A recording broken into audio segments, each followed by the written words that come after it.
Credere, visitor. You are about to embark on a journey of discovery through the rich and fascinating history of classical Greece. You'll become fully immersed in the painstakingly detailed world built for Assassin's Creed Odyssey, which you are free to explore at your own pace, without any danger or time pressure. For a directed experience, take one of the many guided tours curated by prominent historians and archaeologists.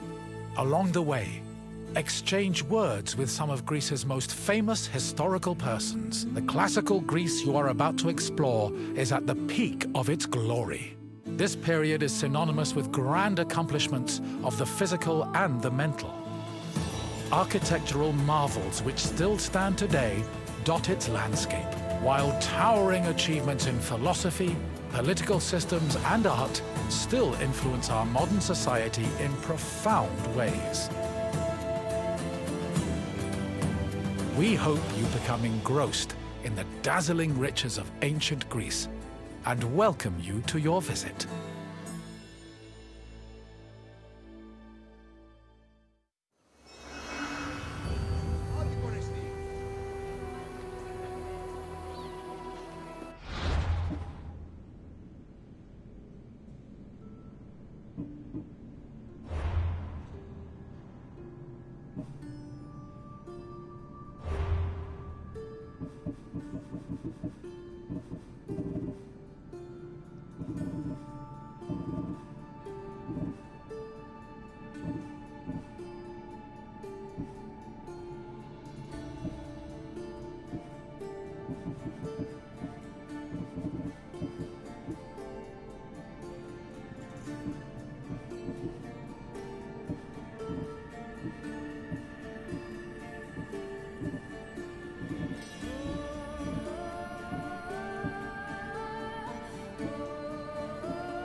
Greetings, wanderer, and welcome to the Acropolis, the shining jewel of Athens.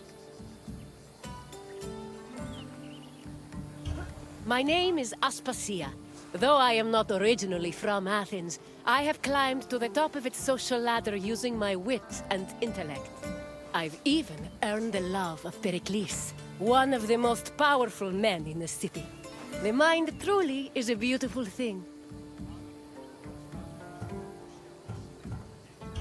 Personally, I think the Acropolis is one of, if not the, greatest place in all of Greece. Though, considering it was the project of my partner, Pericles, I may be a touch biased.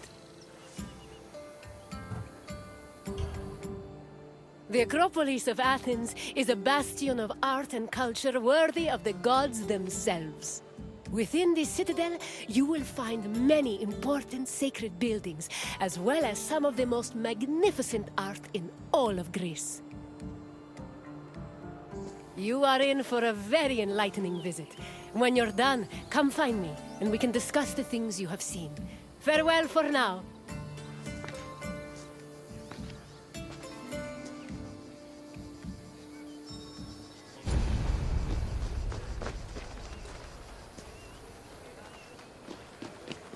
The Acropolis has gone through many changes in its long history. It began as a simple rock, was settled as early as the Neolithic period, and then became a fortress in the Mycenaean period. Stone buildings started appearing in the 7th century BCE. But the famous structures whose ruins remain visible today date mainly from a period of construction in the 5th century BCE.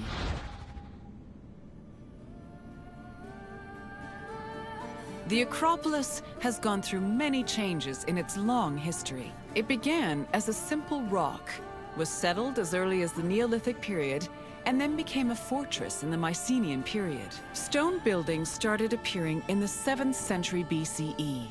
But the famous structures whose ruins remain visible today date mainly from a period of construction in the 5th century. The location of the Acropolis is closely tied with Athens' foundation myth. Supposedly, it was the site where Athena and Poseidon competed for the city's patronage. This connection gave the Acropolis a sacred aura, and it was considered the religious heart of the city.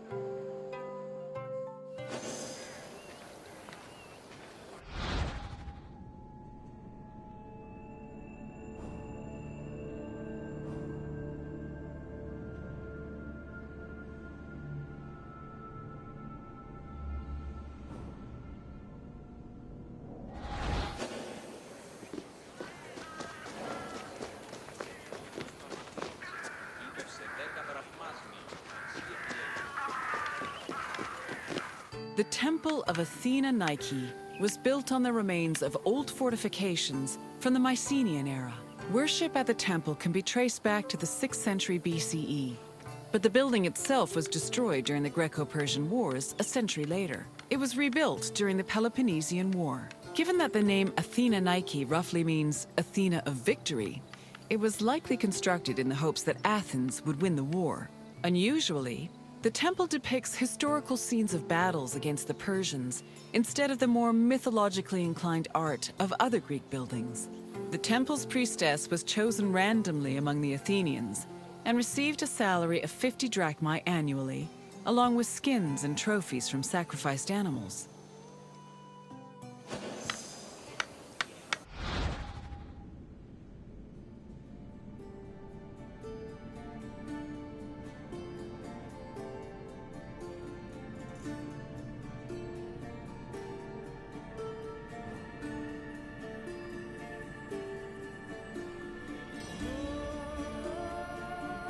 The Temple of Athena Nike was built on the remains of old fortifications from the Mycenaean era.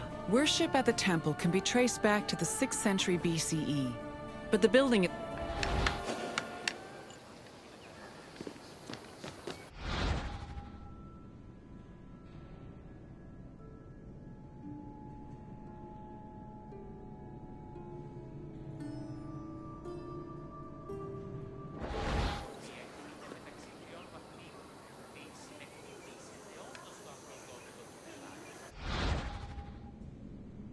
The Temple of Athena.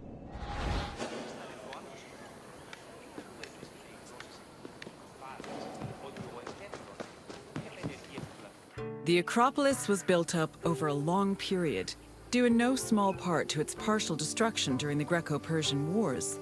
It was in the 5th century BCE, though, that the Acropolis received its most significant improvements. This period was an extremely prosperous time for Athens, both financially and culturally.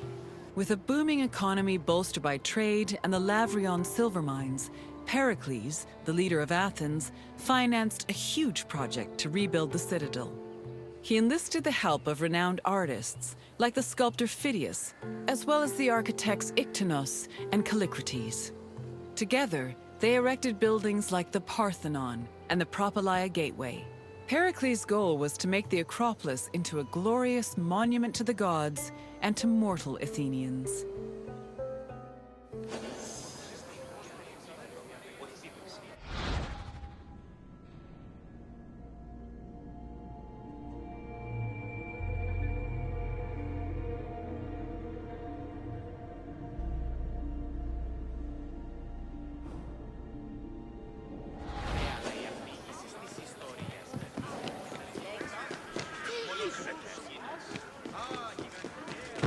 Εις φαντασίας πλέον.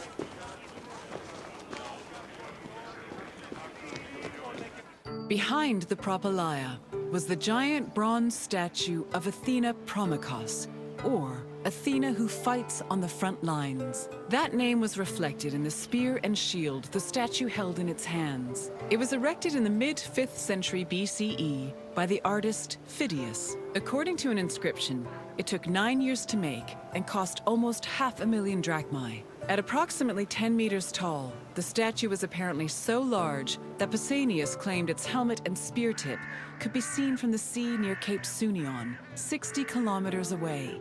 The ornamentation on the statue's shield was engraved by the metalsmith Mies.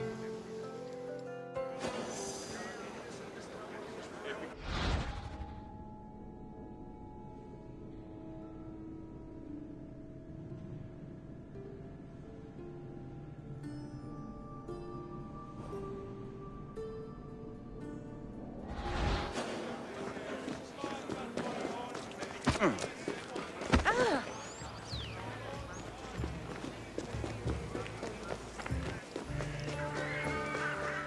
Eraphoroi were young girls between the ages of 7 and 11 who were in charge of special rites.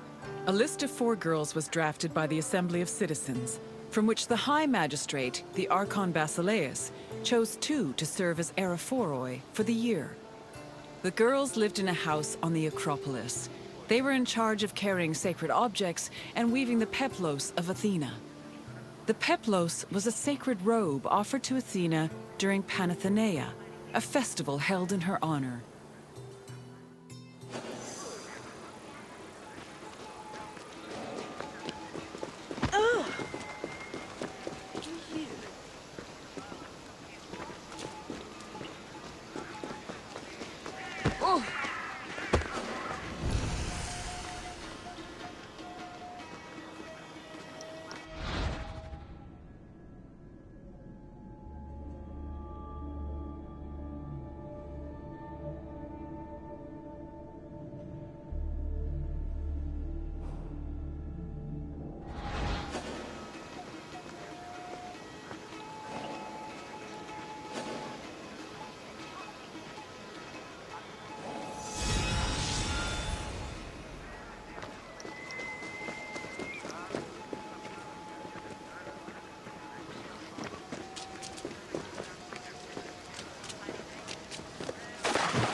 The Erechtheion was an atypical temple.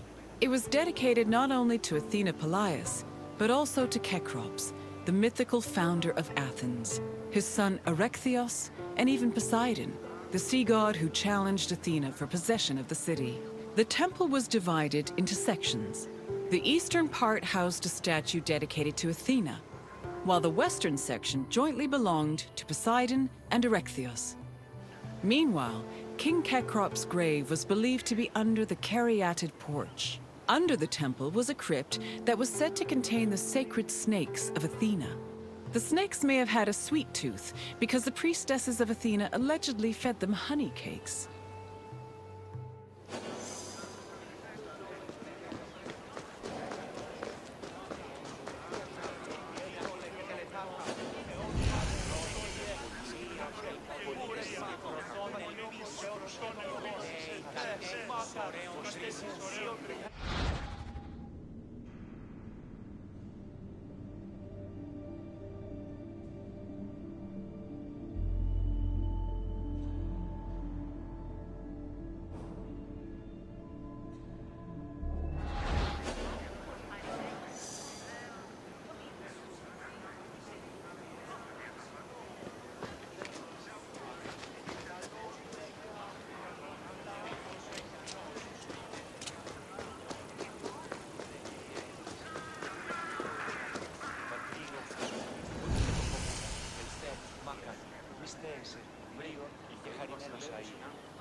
The Parthenon is one of the most well-known buildings in the world and an enduring symbol of ancient Greek civilization.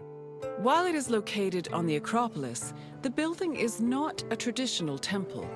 It was built by the sculptor Phidias and the architects Callicrates and Ictinus as a great monument to the glory of the city of Athens. That glory is evident in its many carvings. One of the most carved monuments in Greek architecture, the Parthenon's decorations depict several mythological scenes. These include the birth of Athena, her fight against Poseidon for the patronage of Athens, the gods' battle with the giants, and the procession of the great Panathenaea.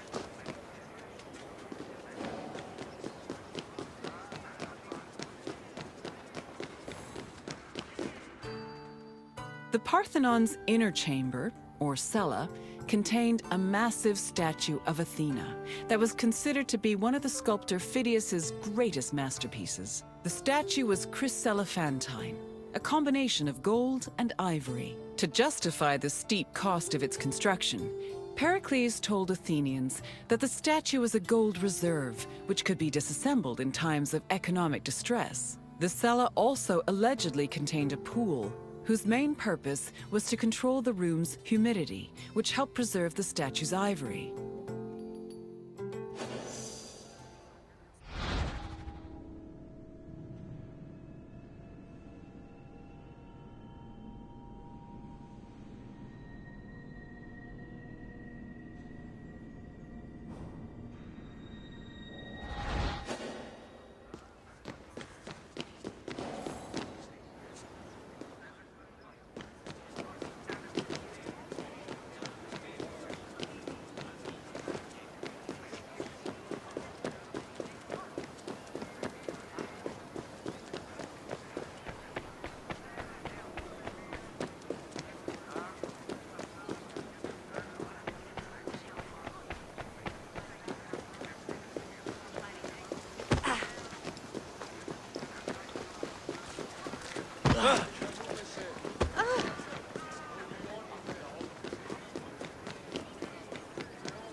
Athens' treasury was located in the Parthenon, where it was believed to be protected by Athena herself. The treasury contained objects of great value, acquired from different conquests, as well as a mass of minted silver coins and various offerings to Athena. Pericles also decided to move the entirety of the Delian League's treasure to the Parthenon in 454 BCE. This was a great testament to Athens' power over the rest of Greece.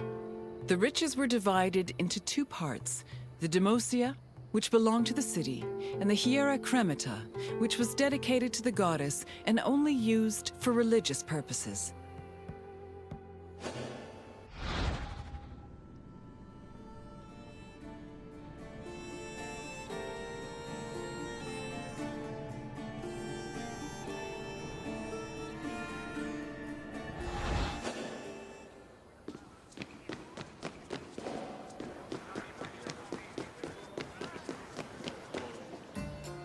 And what did you think of the Acropolis? It truly is quite something, isn't it? A sacred sanctuary and an architectural marvel, all in one. If you have any questions, don't hesitate to ask.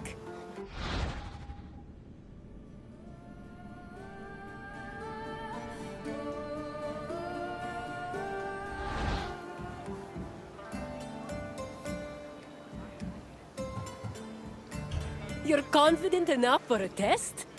Very well. Let us see how much you know. Which two gods competed for Athens' patronage?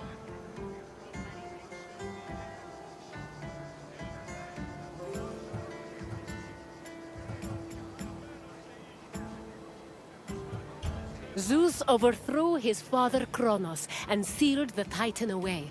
But they never battled over Athens. Try another answer. Not quite. Although Athena and Ares did fight each other in the Trojan War, with Athena siding with the Greeks and her brother supporting Troy. These goddesses were often at odds since Aphrodite represented carnal delights, while Artemis was a symbol of celibacy. However, they never fought over Athens. Correct. It was Poseidon and Athena who fought for Athens' patronage. As for who won, the answer is in the city's name. On to the next question. Who sculpted the statue of Athena in the Parthenon? Correct. The renowned sculptor Phidias made the statue, which was considered one of his masterpieces. And now, the final question. Which king's tomb was believed to be under the caryatid porch? Leonidas was a Spartan king. He would not have been buried in Athens. Try again. Perseus slew the Gorgon Medusa and founded Mykene, but he was not buried under the Caryatid porch. Keep trying.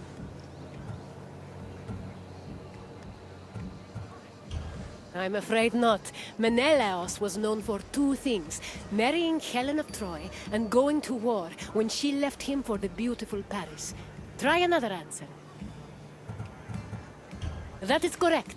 Cecrops was the mythological first king of Athens, and his tomb was said to be under the Erechtheion. It seems you know much about this place. Well done, wanderer.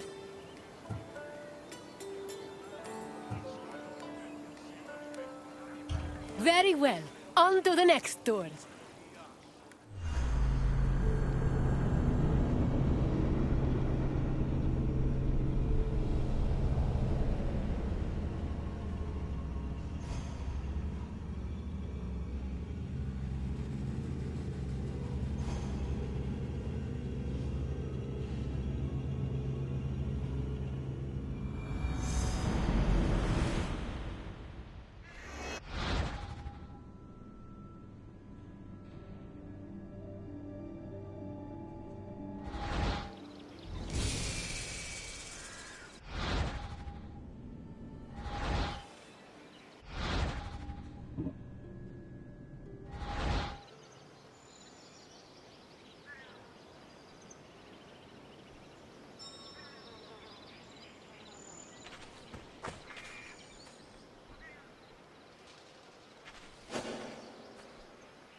Welcome, traveler, to the ruins of Mykene.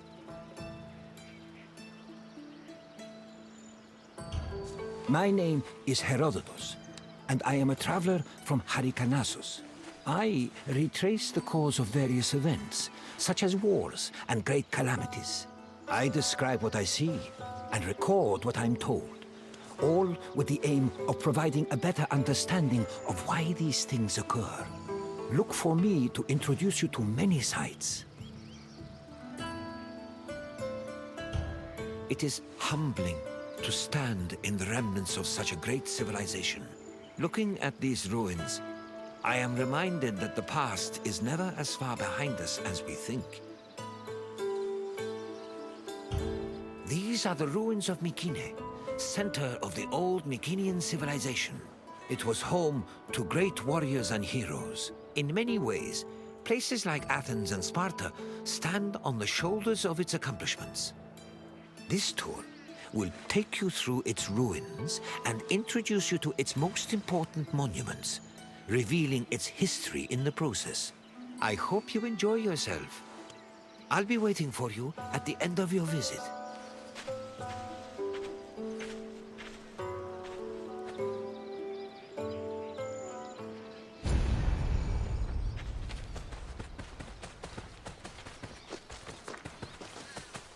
The Mycenaean civilization flourished in the Late Bronze Age between 1600 and 1200 BCE. During this period, it was mainly located in the Peloponnese and central Greece. Mycenaeans were known for exploring distant lands. Notably, they battled the Hittite allied city of Walusa in a conflict that was believed to be the inspiration for Homer's Trojan War. But the Mycenaean people didn't only travel to fight. They learned much from their neighbors, the Minoans of Crete, such as how to write syllabic script on clay tablets. Such tablets provide evidence that Mycenaeans spoke an early form of Greek. They also tell of how great Mycenaean kings ruled over their warriors from opulent palaces in places like Mycenae, Thebes, and Knossos.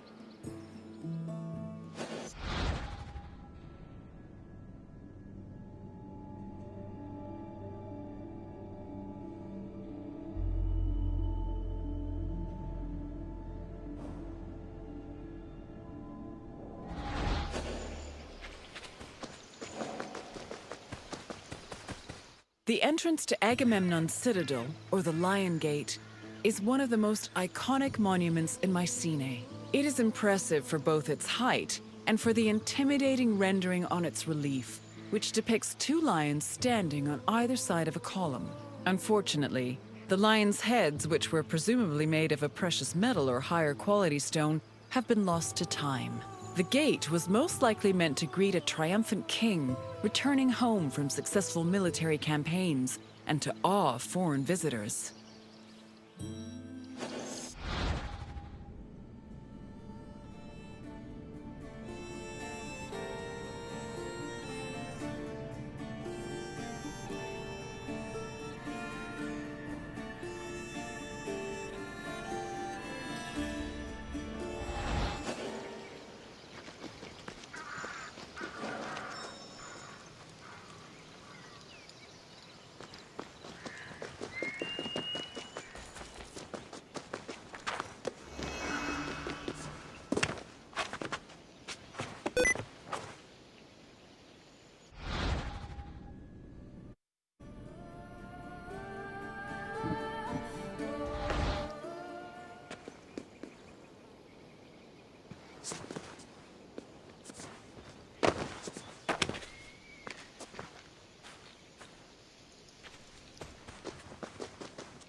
When these shafts were discovered by archaeologist Heinrich Schliemann in 1876, he believed the 6 gold-filled graves to be connected with the family of the great king Agamemnon, even going so far as to proclaim a gold mask he found within to be the death mask of Agamemnon. However, this was refuted by later excavations, which showed that the 19 bodies buried in the shafts dated back to a few hundred years before Agamemnon was even born. In fact, at the time of the body's burial, the Lion Gate and the citadel walls had not even been built yet. It's estimated that the people in the graves were members of the first Mycenaean dynasty. The graves later became a place of worship for Mycenaean kings, who raised walls to protect them. These walls helped preserve several incredible artifacts, including women's jewelry, death masks, and masterfully crafted weapons.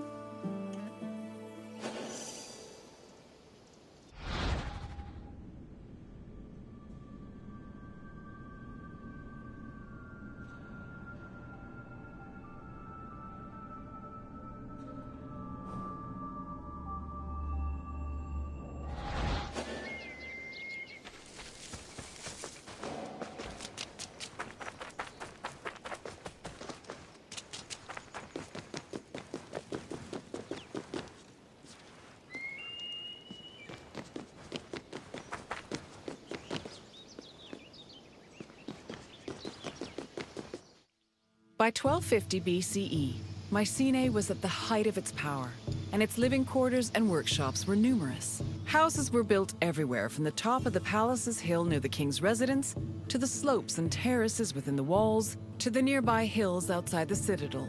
At one point, the citadel's walls even had to be enlarged to make room for more quarters. The people who lived inside the citadel were those with high status in either the military, religious, or administrative sectors of the kingdom. This is reflected by the ceramic and metal vessels inside the houses, as well as their painted plastered walls.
A traveler seeking an audience with the king would have first ascended a steep ramp from the Lion Gate to the citadel's summit. Here, they would have walked into the palatial complex through a grand entrance called the Propylon. Once inside, their gaze would immediately be drawn to the palace's main hall, a monumental area known as the Megaron. The vividly decorated Megaron, which glittered with precious objects and colorful frescoes in its heyday, was where the king would have received the traveler. If the king was feeling generous, he would have shared with the visitor the palace's most marvelous feature, its commanding and majestic view, which stretched from the plain of Argolis to the gleaming Aegean Sea.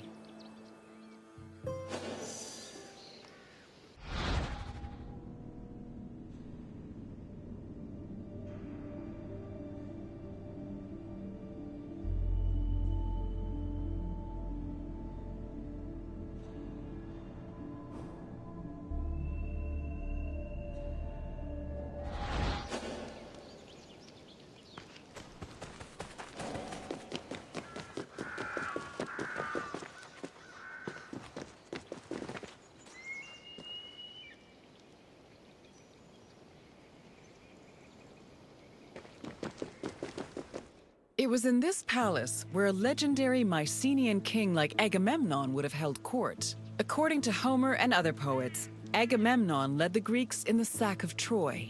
Stories say that he was a fearsome warrior on par with Achilles, but also an overly ambitious and arrogant ruler. He sacrificed his own daughter, Iphigenia, to convince Artemis to grant his ships passage to Troy. After conquering the city, he returned to Mycenae with mounds of riches, and a Trojan named Cassandra as his concubine. Agamemnon's wife, Clytemnestra, was not pleased with her husband's sacrifice of their daughter. She plotted to murder her husband out of anger. The plot was successful, and, depending on the version of the story, Agamemnon was either murdered in his bath by Clytemnestra or killed by his cousin Aegisthus during a banquet.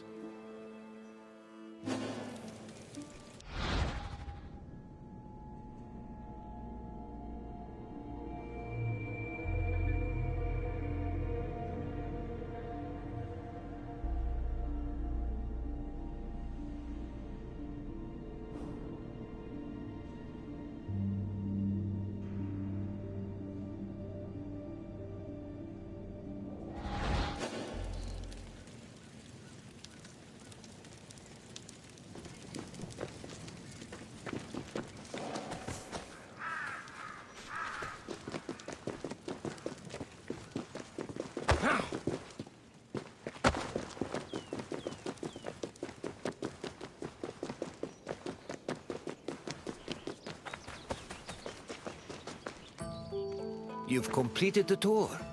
I trust it was an eye-opening experience.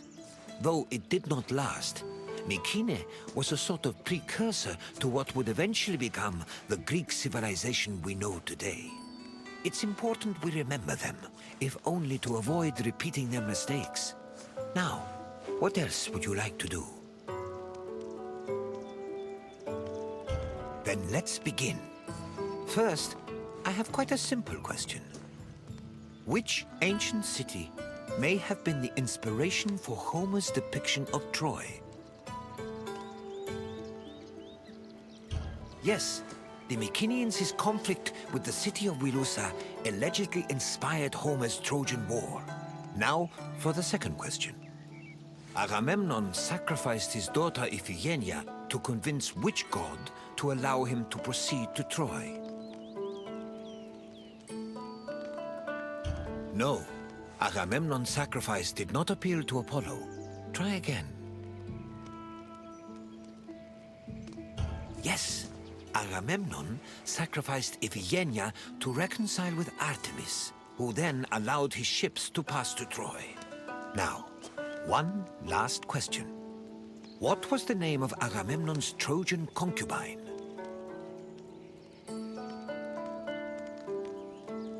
Correct. Following the sack of Troy, Agamemnon sailed home with the Trojan prophetess named Cassandra. You've studied the ruins well, traveler.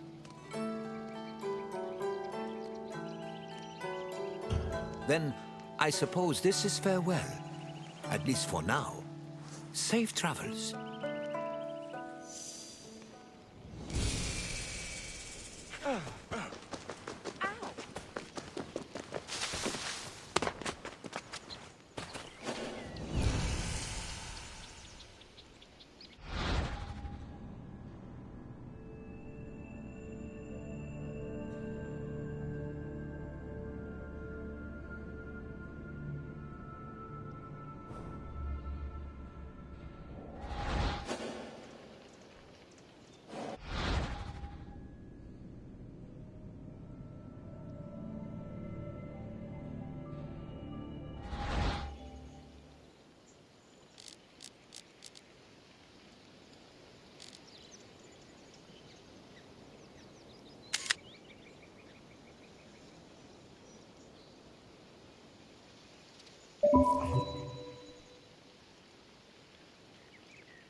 Welcome to Corinth, Wanderer.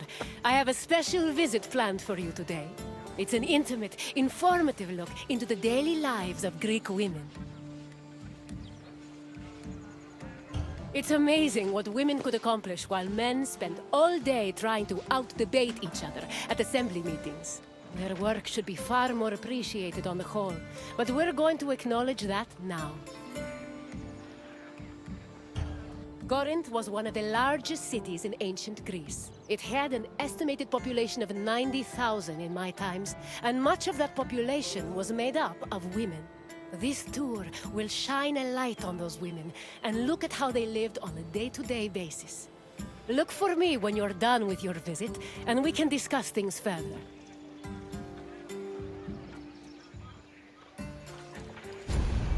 Enjoy your visit. I will see you soon.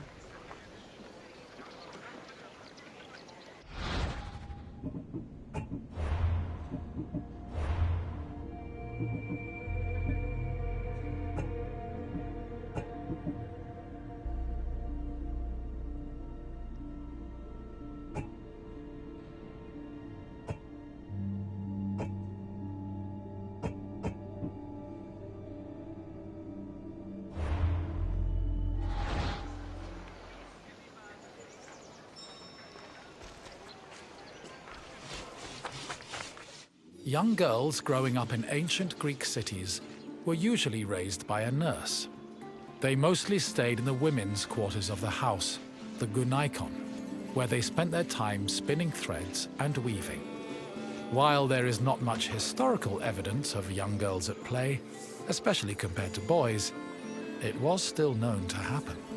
For example, an ancient terracotta group depicts two girls playing ephedrismos. This was a competition to see who could strike an upright rock from afar using a pebble or ball. The game's loser had to close their eyes and carry the victor until they managed to touch the same rock with their hands.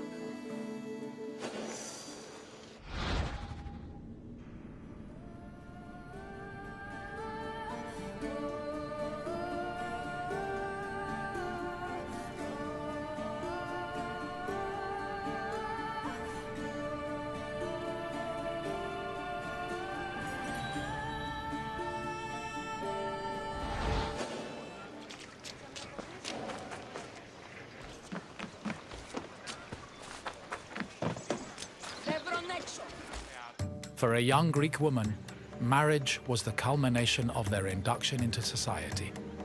The average life expectancy for women was about 40 years, so most marriages took place when the bride was 14 or 15 years old. The marriage did not require her consent either.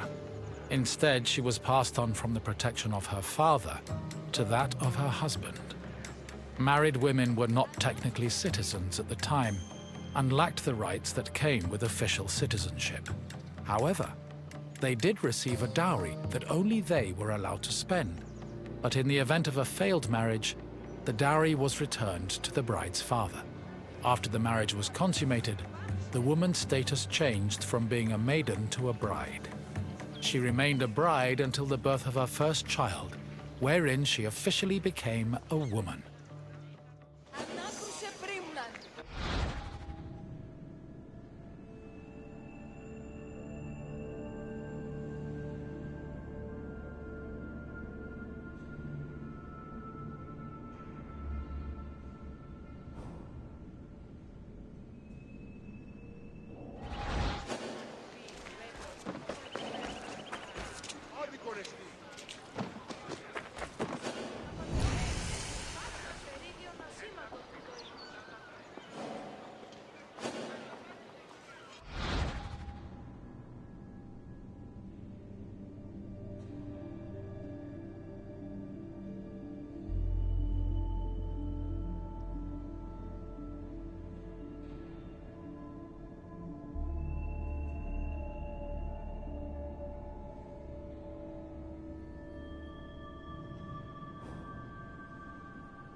Ουδή να με πιστεύει τούτο.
Women living in ancient Greek cities were essentially forbidden from participating in political life, and most aspects of their lives were controlled by men. Their most important responsibilities were running the household and giving birth to children, preferably boys. Most of the time, women's excursions outside of the house were limited to visiting other female neighbors, as per custom. The few exceptions to this strict rule were weddings, funerals, and religious festivals involving women in prominent public roles.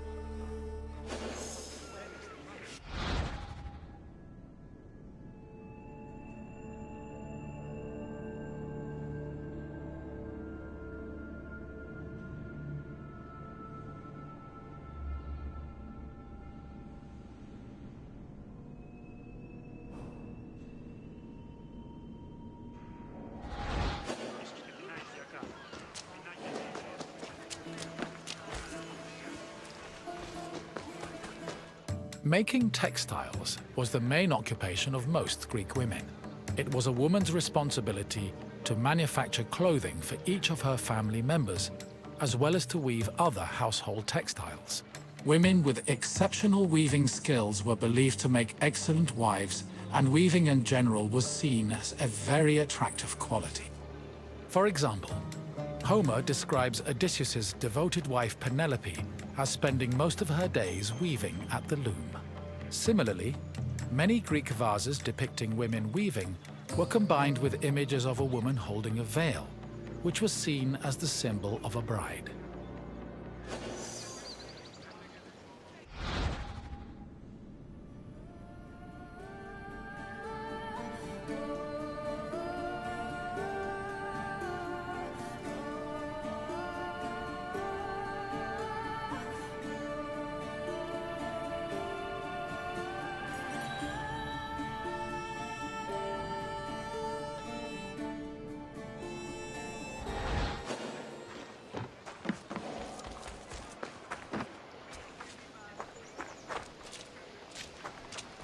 Ancient Greek women cooked in their house's kitchen area. However, since their cooking equipment was small and portable, they also sometimes prepared meals in the central courtyard. This was also where women performed other domestic activities. These activities were rarely seen by visiting men or passers-by, because the architecture of classical Greek houses facilitated the social norm that women should never be seen at work.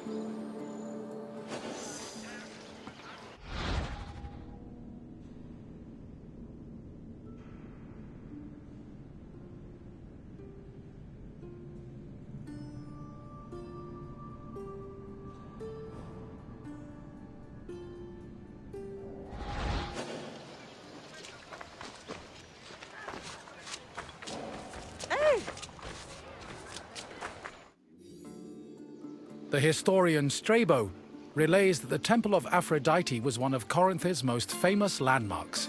This was largely due to the temple's female patrons. These hetairai, as they were called, were donated to the goddess by both men and women. According to Strabo, the Temple of Aphrodite contributed greatly to Corinth's wealth.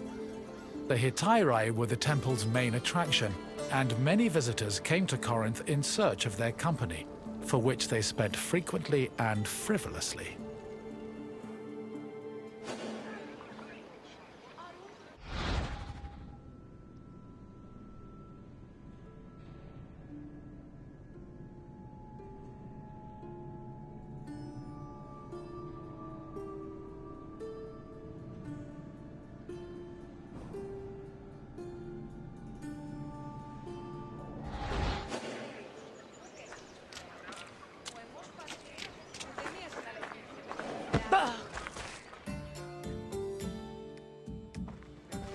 Hello again, Wanderer.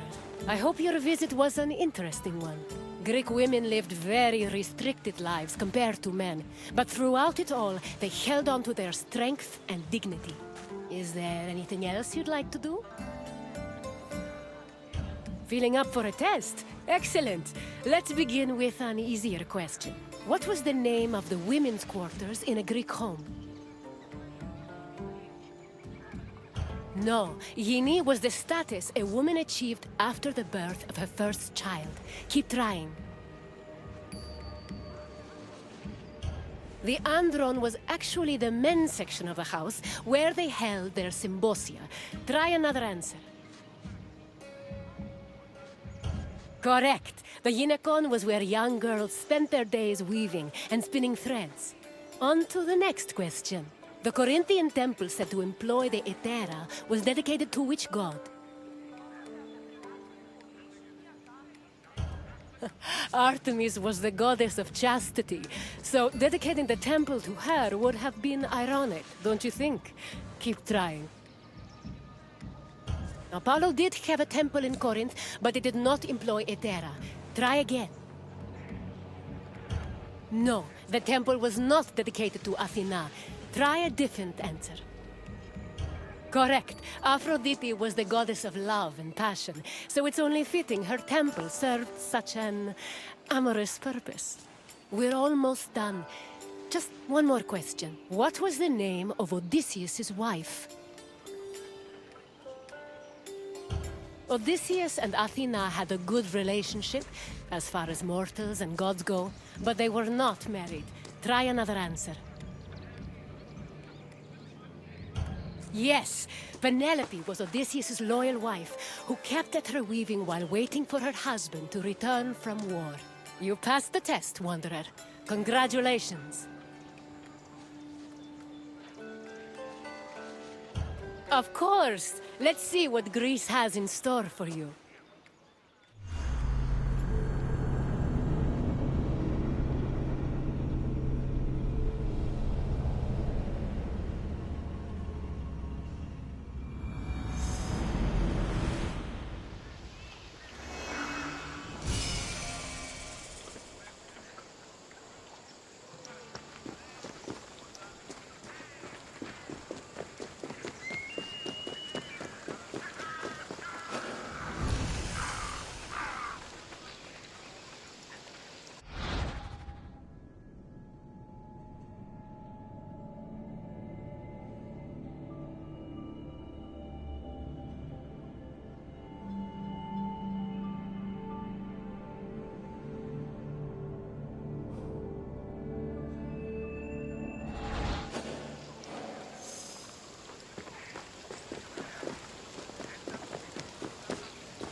Greetings, Wanderer.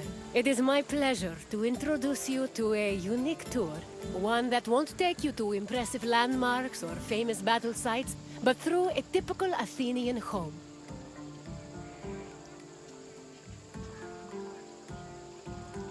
If Olympus is Zeus's sanctuary, then my house is my own.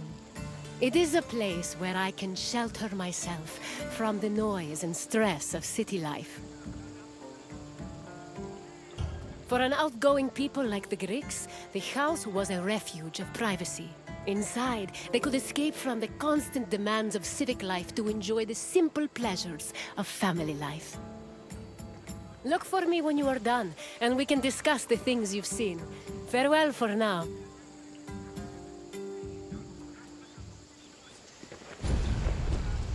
Enjoy your visit. I will see you soon. The house, or oikos, was a residence for Greek families and their slaves. Contrary to modern houses, which look outward, the Greek household was built to look inward on a courtyard.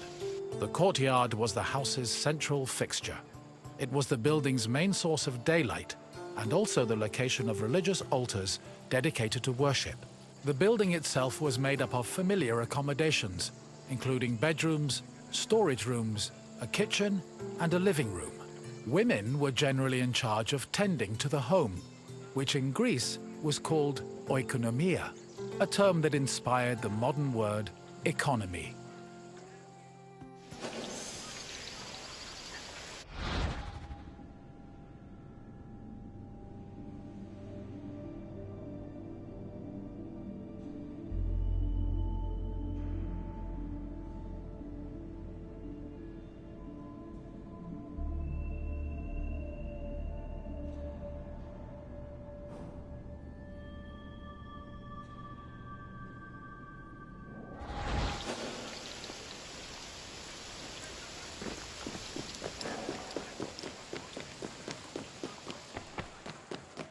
A pasta was a corridor that connected a house's courtyard to its residential section. Archaeological evidence from the city of Olynthos reveals that pastas were added to Greek home design in the 5th century BCE.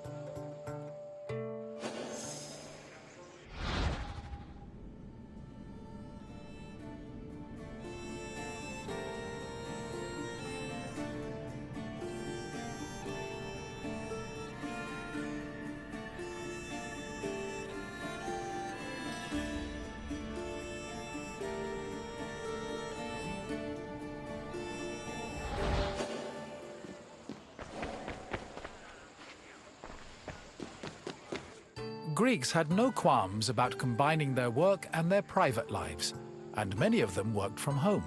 Artisans like blacksmiths, sculptors, and potters often had workshops in their houses.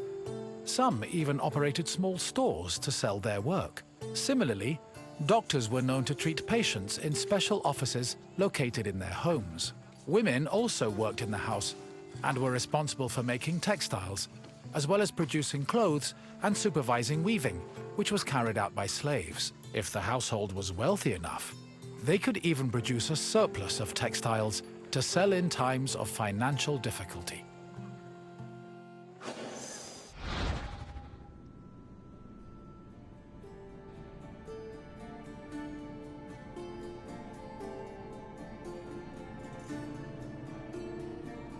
Greeks had no qualms about combining their work and their private lives.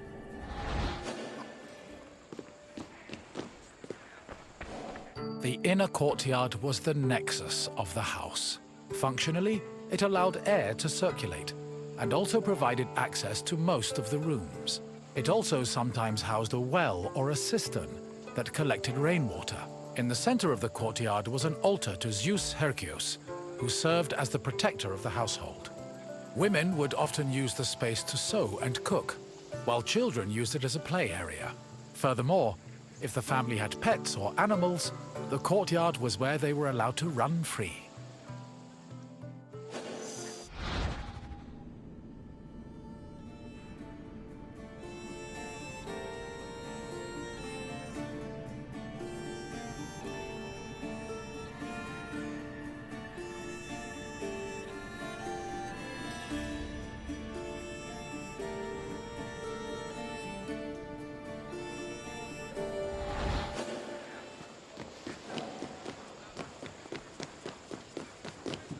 bathroom was located in the back of the house. Much like today, it was used for cleaning and washing, although the Greeks used chamber pots instead of toilets. Most bathrooms had a luterion that could be filled with water for washing. Mirrors, razors, strigils, and sponges could also be found in the bathroom, along with small vases called arebaloi, which were usually filled with perfume or oil.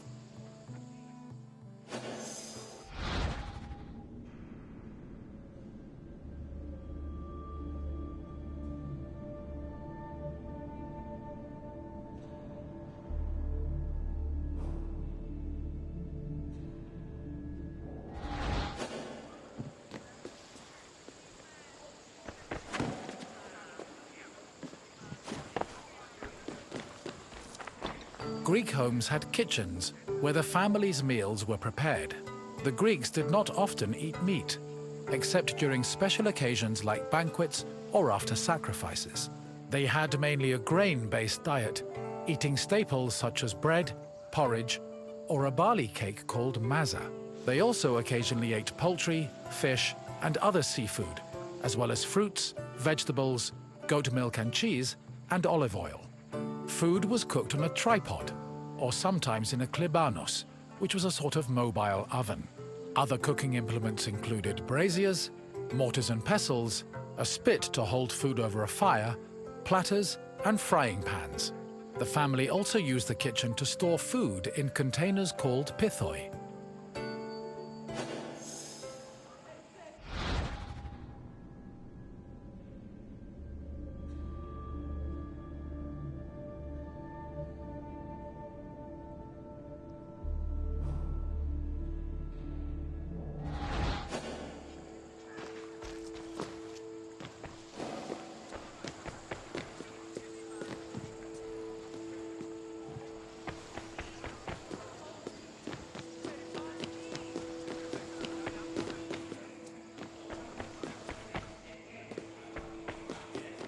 Symposia were major social institutions in Greece.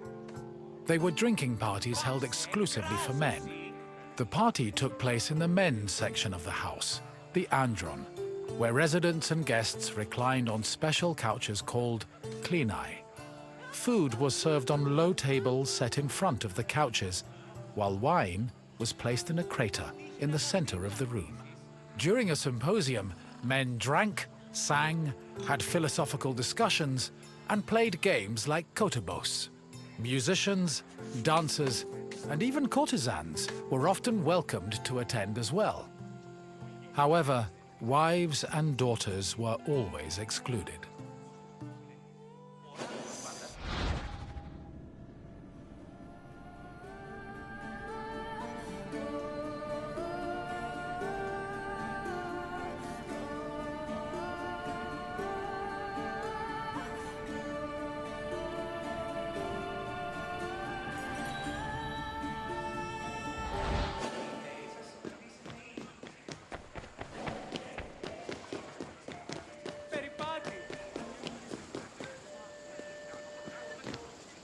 The Pyrgos, or upper stories, was the women's quarter of the house, where they could pursue their activities and observe the city without being seen themselves.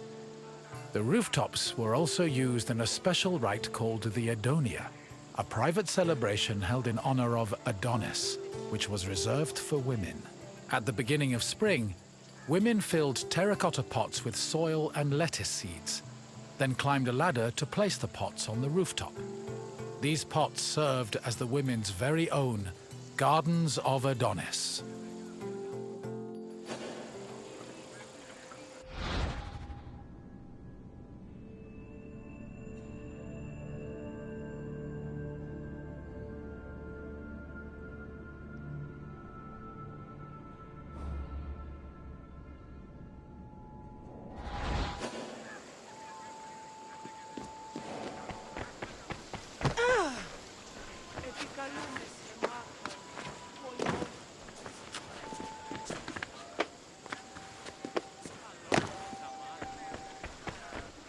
I hope you now have a better understanding of the routines and home life of the Greek people.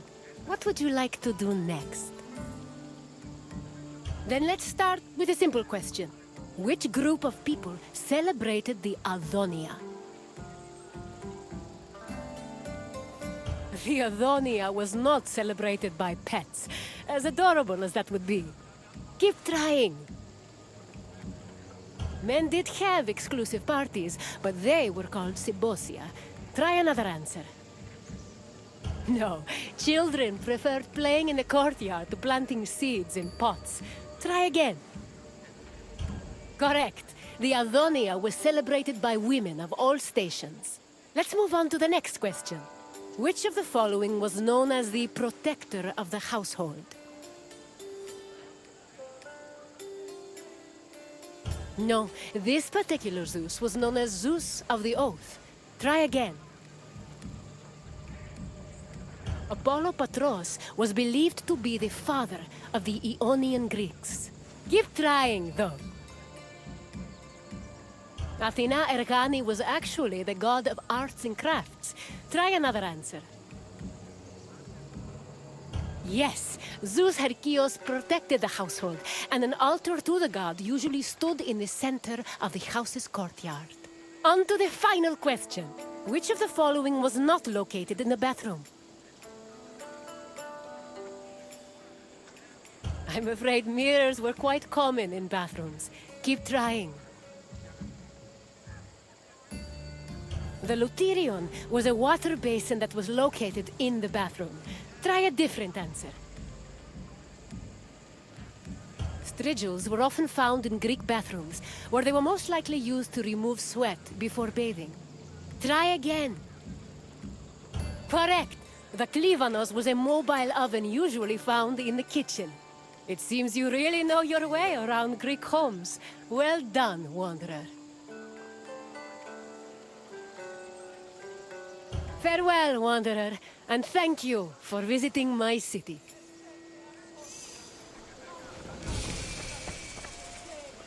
I hope you now have a better understanding of the routines and home life of the Greek people. What would you like to do next? Farewell, Wanderer, and thank you for visiting my city.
Ξορέγια.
Welcome, Wanderer, to the democratic center of Athens, otherwise known as the Pnyx. The battles fought here may be more intellectual than bloody, but they are no less spectacular. These outcomes will affect an entire city in a different way. The Pnyx was the meeting place of the Athenian assembly and the physical embodiment of democracy at work. This tour will give you insight into how citizens made decisions and kept the city running. We can talk more when you have finished the tour. See you soon, Wanderer. Enjoy your visit. I will see you soon. The Athenian assembly was known as the Ecclesia. It met at the Pnyx 40 times a year to discuss various civic matters, and each session usually lasted a few hours. The word Pnyx is believed to mean something close to packed together. This was probably a reference to the fact that during meetings of the Ecclesia, the location would be filled to its capacity, with citizens packed in practically shoulder to shoulder. All male citizens were allowed to directly participate in the democratic process. Those over 20 years old had the right to speak and vote, while those over 30 could be elected to the higher position of magistrate. In total, there were approximately 30,000 citizens in Athens in the classical period. To draft and adopt decrees, 6,000 of them had to attend the meeting.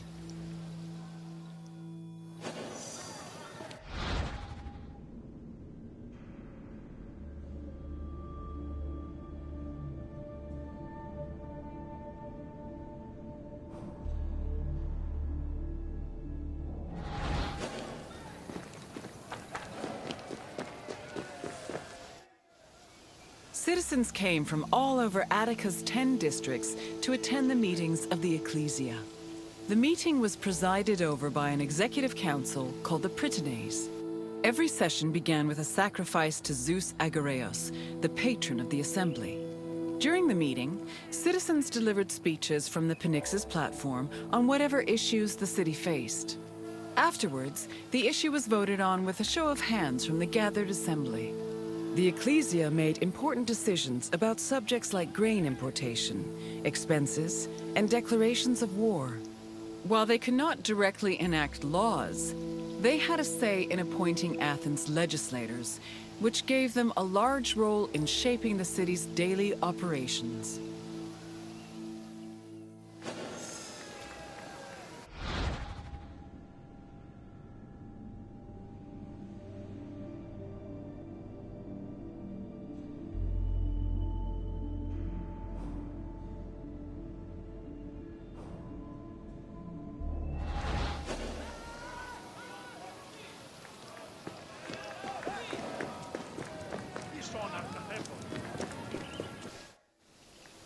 While some citizens only participated in the sessions of the Ecclesia, others could become more involved in democracy as magistrates.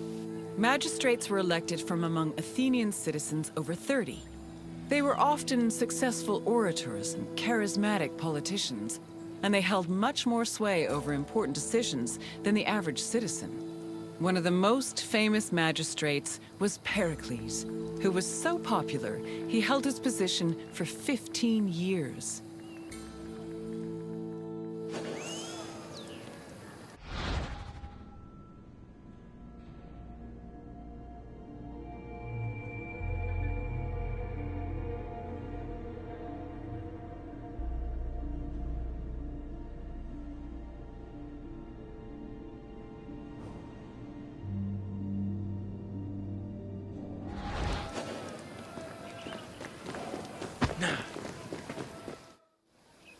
In theory, every Athenian citizen over the age of 20 had the right to participate in the assembly.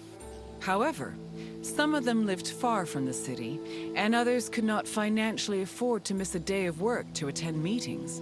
For these reasons, the city introduced a special allowance called a misthos ecclesiasticos in the 4th century BCE, meant to encourage participation. Originally, it was 2 obols, but the politician Cleon raised it to 3.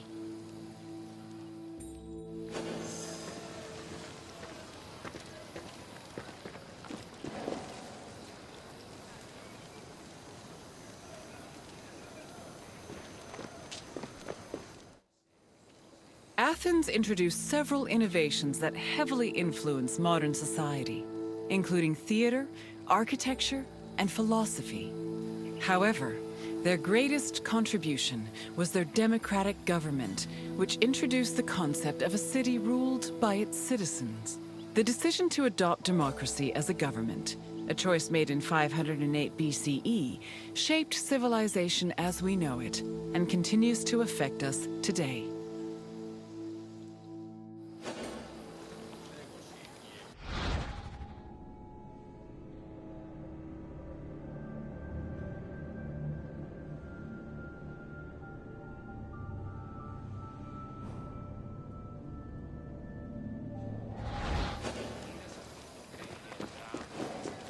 Hello again, Wanderer. I trust you appreciated learning about the inner workings of the city. Is there anything else you'd like to do? Then let's start with a simple question. Approximately how many citizens were in Athens in my time? What? There aren't that many people living in the entire world, let alone in the city of Athens. Try a different answer. That's too low a number for this big city. Try again. Athens' general population was believed to be around 300,000, but only a select few of this number were citizens. Keep trying. Yes, there were approximately 30,000 citizens in Athens, although the population as a whole was much larger. On to the second question. Who of the following was a famous Athenian magistrate?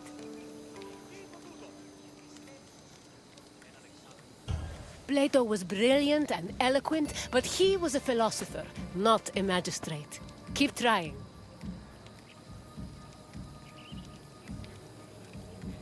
Leonidas was a Spartan warrior king. Try again. Perseus was a legendary hero, but he was never an Athenian magistrate. Try another answer. Yes, Pericles was an extremely popular magistrate who managed to keep his position for 15 years. Only one question left. What does the word Pnyx mean? An accurate description, but incorrect. Try another answer. People may have met at the Pnyx, but its name did not mean meeting place. Try again. I'm afraid not, although people often gave speeches during sessions. Keep trying. Correct. The Pnyx was usually crowded with citizens attending meetings of the Ecclesia. You know enough about democracy to be a politician yourself. Well done, Wanderer. Very well. Farewell, Wanderer.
Welcome, wanderer, to one of the most prestigious places in Greece, the theater.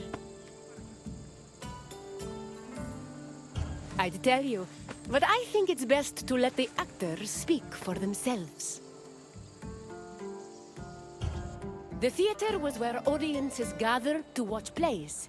They were the highest form of art in Greece, and people saw theater as a symbol of complete harmony between the mortal world and the divine. When you're done taking in the sights and sounds, come see me, and we'll talk more.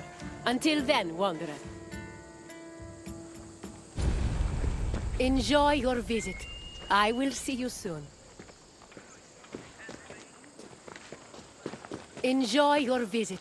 I will see you soon.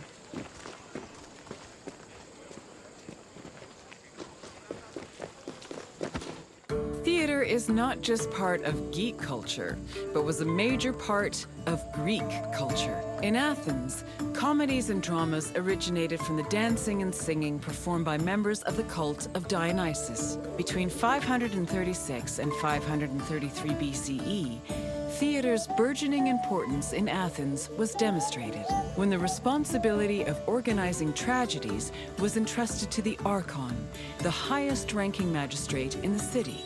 From then on, theater grew rapidly in popularity, and soon, a permanent space for performing and watching plays was built on the slope of the Acropolis. During the 5th century BCE, theater became intertwined with Athens' democracy. It often functioned as an echo chamber for political ideas, and in some cases, it could even influence public opinion. As a result, in the 4th century BCE, Plato coined the term theatrocracy to describe his city's politics.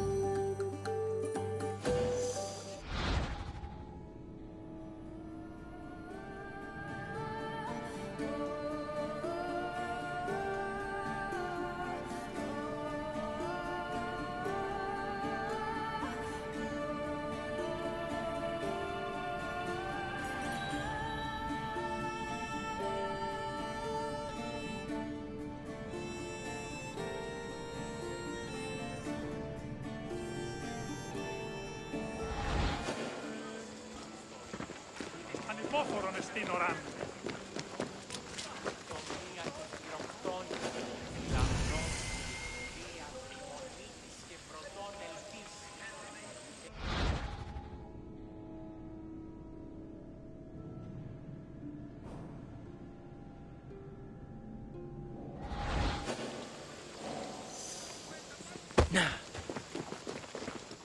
Theatrical competitions were held in the sanctuary of Dionysus Eleutherius, god of wine and patron of drama. Dionysus was the son of Zeus and a mortal woman named Semele.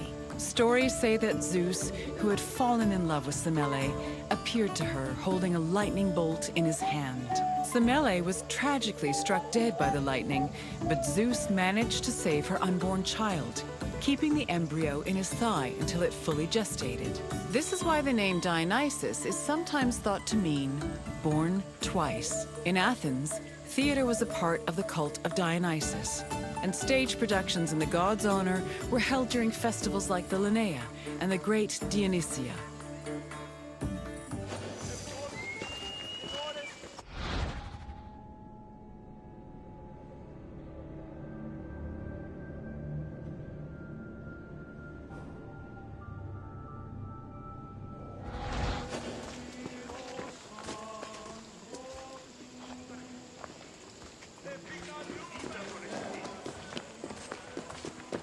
In Athens, there were 3 festivals that honored Dionysus with drama performances: the rustic Dionysias, the Linnea, and the Great Dionysia. For the rustic Dionysia, Each deme of Attica organized their own Dionysiac procession. The parades were full of phallic songs, dances, and symbols meant to signify fertility, and participants wore drunkard masks and sang bawdy lyrics about the god. The Linnaea was the oldest Dionysian festival. It was exclusively reserved for Greek citizens and mostly made up of comedy performances. Finally, the Great Dionysia was the most important festival. Taking place over several days, it began with a parade called a Phallophori, followed by a dithyramb contest, and ending with consecrated drama competitions.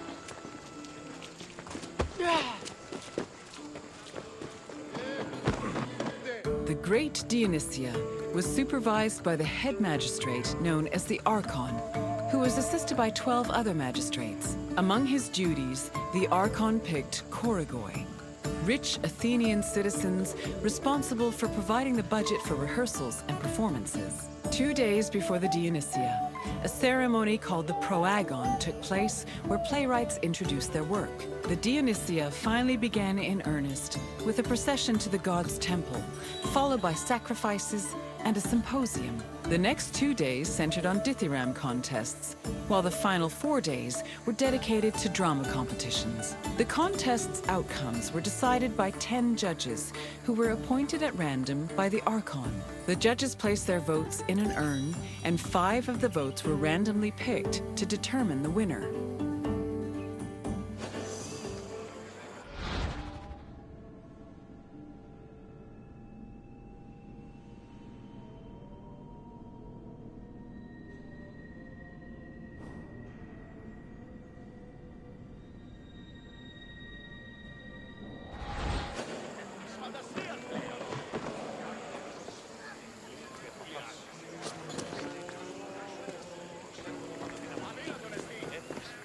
All Athenian stage actors were male, regardless of whether they were playing men or women. Tragedies originally featured only one actor performing alongside a chorus, eventually reaching a maximum of 4.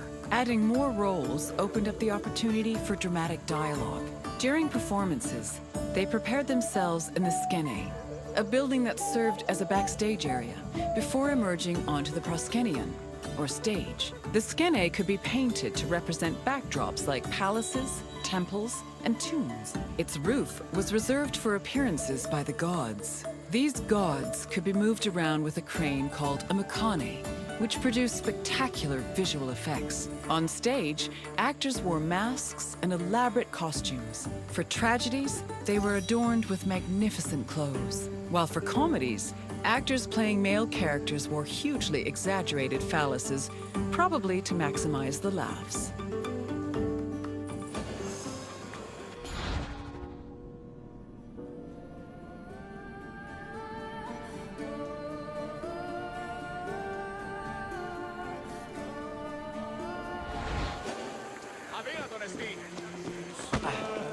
The centerpiece of the theater was the orchestra, or dancing place. It was a large, circular area that hosted choral performances, religious rites, and, presumably, acting. Choruses were composed of men wearing masks and costumes. Any Athenian citizen could be choritai, as long as they were selected by the chorus director. Chorus members also served as the equivalent of a curtain, as their entrance and exit marked the beginning and end of the play. New costumes and masks were produced for the chorus for every new play, and they were often just as impressive and elaborate as the performances. For example, Aristophanes' comedies feature the chorus dressing as wasps, frogs, birds, clouds, and islands. One of his plays, The Knights, even had men riding other men dressed as horses.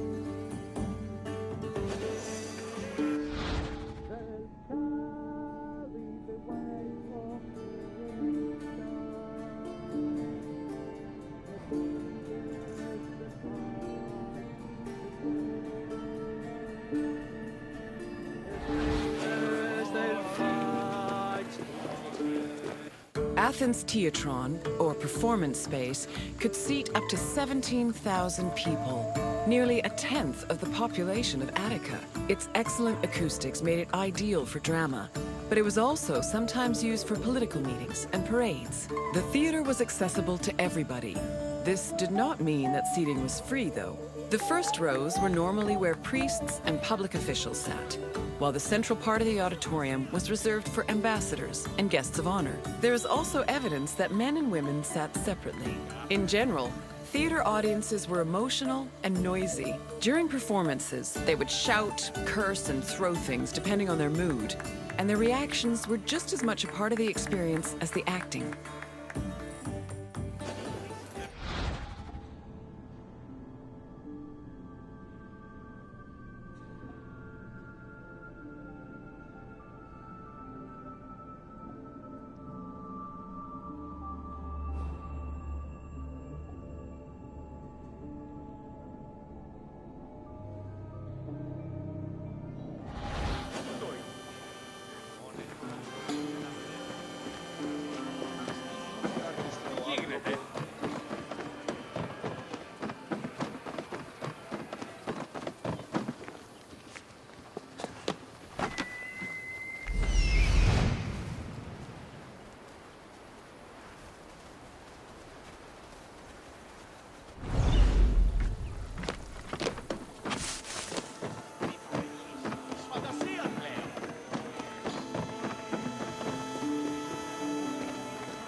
Hello again, Wanderer. I hope your visit was entertaining. Though all art forms were important in Greek culture, none had the same prestige as theater, which provided a unique experience with every performance. Is there anything else you'd like to do? Really? Then let's begin. Who was Dionysos' mother? Correct! Unfortunately, Semele died before her son was born, but Zeus saved the unborn baby and raised him as a god. Next, another question. Which competitions took place on the second and third days of the Great Dionysia? No, the drama contests were reserved for the final 4 days of the festival. Try again. Yes, the Theramvi were hymns dedicated to Dionysos, and the Thyrambos contests were held on the second and third days of the festival. And finally, the last question. Which of the following is the oldest festival dedicated to Dionysos? The Great Dionysia was one of the largest festivals dedicated to the god, but not the oldest. Try a different answer. You are correct. The Linnea was the oldest Dionysiac festival. Congratulations, Wanderer. You're a very studious theater goer. Then I will leave you be. Farewell, Wanderer.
So proud of those born to be Spartans.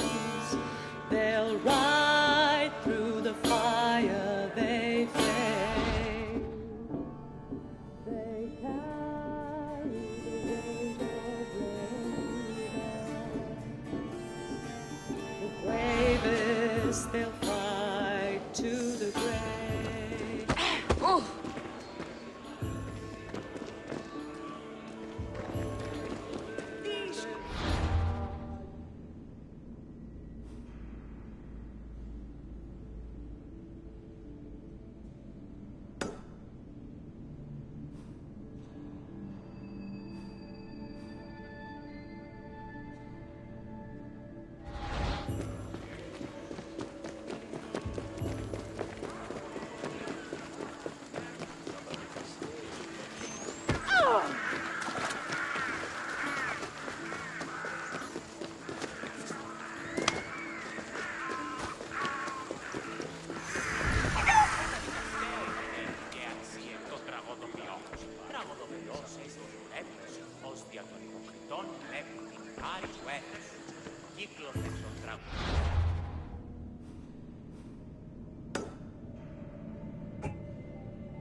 Welcome to the Gymnasium of the Kinosaries, one of the many places where philosophers came to enrich the mind and enlighten the spirit.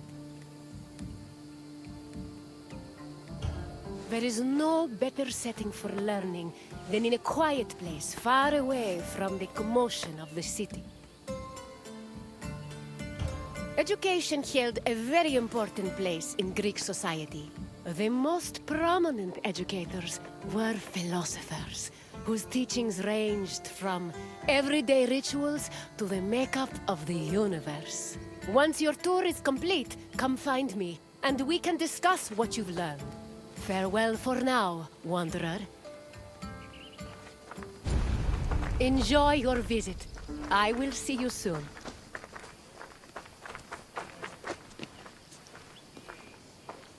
Enjoy your visit. Philosophy comes from the Greek word philosophia, or love of wisdom. This concept was in direct contrast with philochromatia, love of money, and philotimia, love of honor. As of the second half of the 5th century BCE, Athens was known as Greece's capital of philosophy. Due to the rise of democracy, there was an increasing need for education beyond the basic subjects of elementary school. Athenian citizens needed to be able to participate in various functions of the democratic state, such as being elected for office, proposing new laws, engaging in military decisions, or simply defending their rights.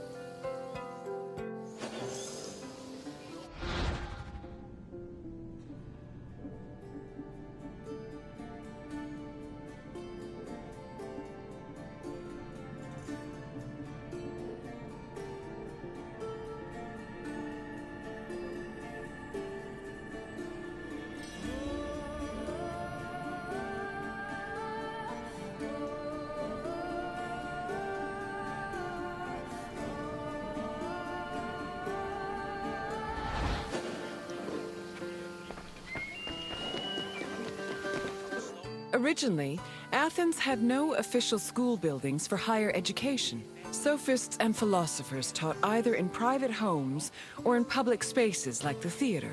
To recruit young pupils for long-term curricula, they also held classes in gymnasia, where young Athenians underwent physical training. The Cynosarges was a sanctuary to Heracles, located in the south suburb of Athens. At the beginning of the 4th century BCE, Antisthenes used this sanctuary as a teaching spot for his school of philosophy, the aptly named Cynicism.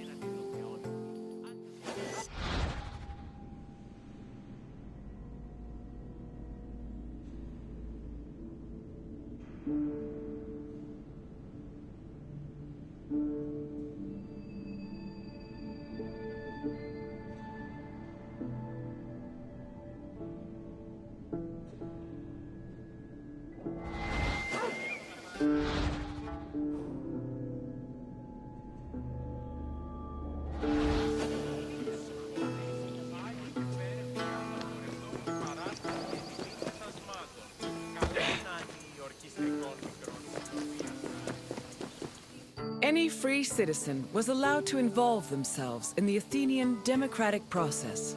However, to truly influence the flow of politics, their speech and rhetoric skills had to be impeccable.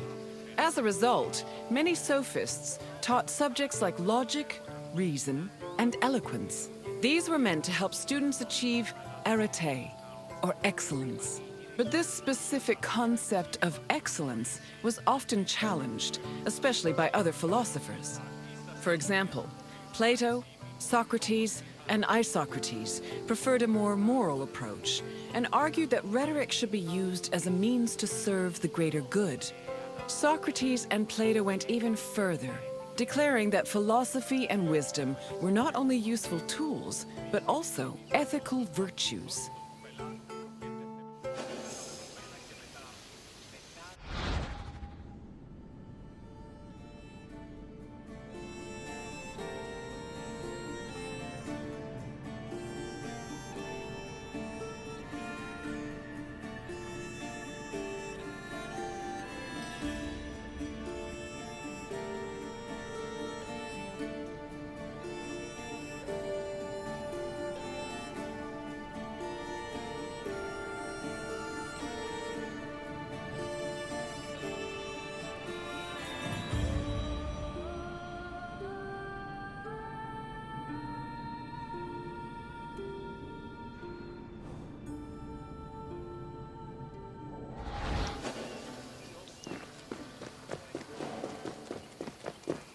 Ancient Greek philosophy was multidisciplinary in nature.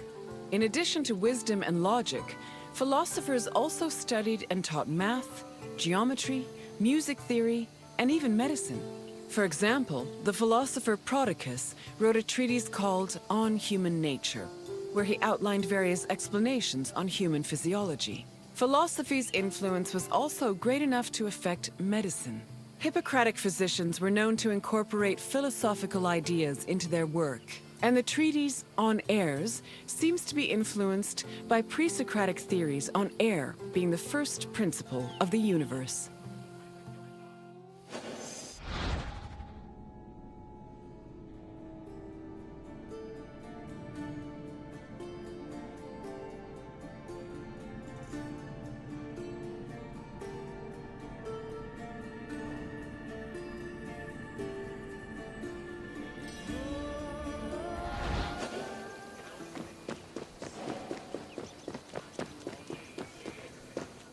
The famed philosopher Socrates had an ambiguous relationship with sophists. In Plato's dialogues, Socrates is portrayed as being in constant opposition with the famous sophists of his time. Aristophanes' comedy, The Clouds, meanwhile, depicts Socrates as a sophist himself, constantly demanding payment for his teachings. Socrates was in fact very poor and made no money off his teachings. He also differed from the sophists in that while they only taught aristocratic youths, Socrates taught everyone, regardless of station. Unfortunately, his controversial ideas and practices did not sit well with the city of Athens, and he was eventually tried for impiety.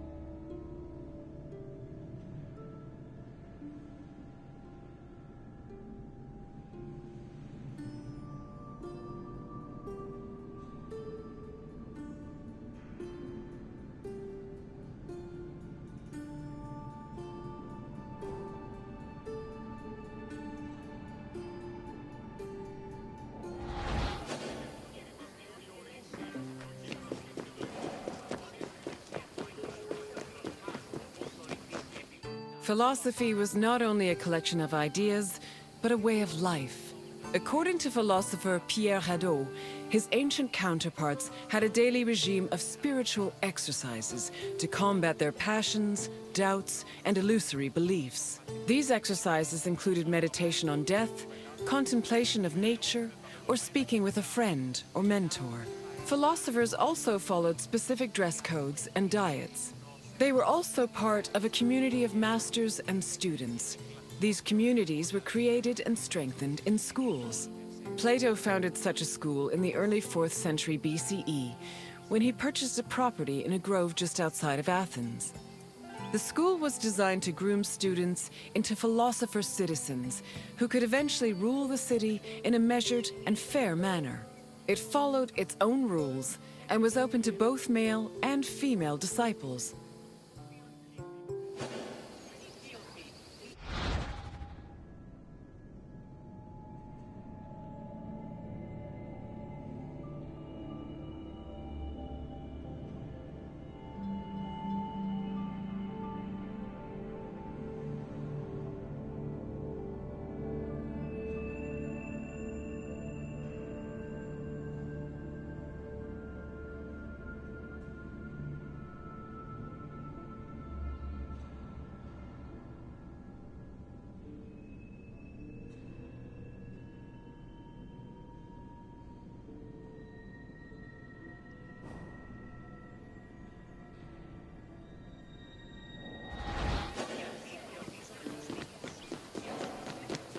I can tell by the crease in your brow that you're already puzzling over the new things you've learned. Don't be embarrassed. Even the wisest among us need to ask questions before they search for answers. Is there anything else you'd like to do? You wish to test your wisdom? Very well. Let's see how you compare to the great philosophers. The first question is an easy one. What does philosophia mean? There was a word for the love of money, but it was philochrimatia, not philosophia. Try a different answer. Philothymia was the love of honor. Try again. Correct. Philosophia referred to the love of wisdom. Time for the next question. The Kynosarges was a sanctuary dedicated to which Greek hero? Correct. It was the mighty Heracles. Now, for the last question. Which play by Aristophanes portrayed Socrates as a sophist? The Frogs was an interesting comedy in that it focused on gods and heroes instead of mortals. Socrates was not part of the play's proceedings, though. Keep trying. The Wasps was a comedy that mocked Athenian courts of law, but had no appearances from Socrates. Try again. Aristophanes' The Birds was a lovely play, but it did not feature Socrates. Try another answer. Yes, The Clouds was a comedy that portrayed the famous philosopher as a greedy sophist. Plato even believed that this caricature contributed to his mentor's eventual trial and execution. Well done, Wanderer. Even Socrates would be impressed by the depths of your wisdom. As you wish, Wanderer. Safe travels.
Τον ήπιον ποιείς.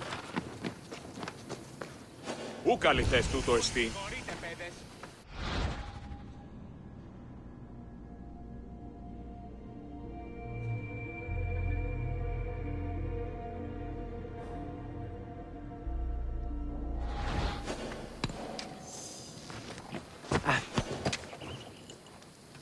Τι γίνεται.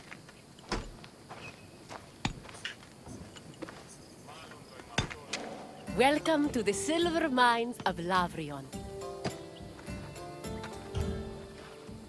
The mines make me nervous. All those fumes can't be safe to inhale day in and day out. The Lavrion silver mines were discovered between Thorikos and Cape Sunion, near Athens.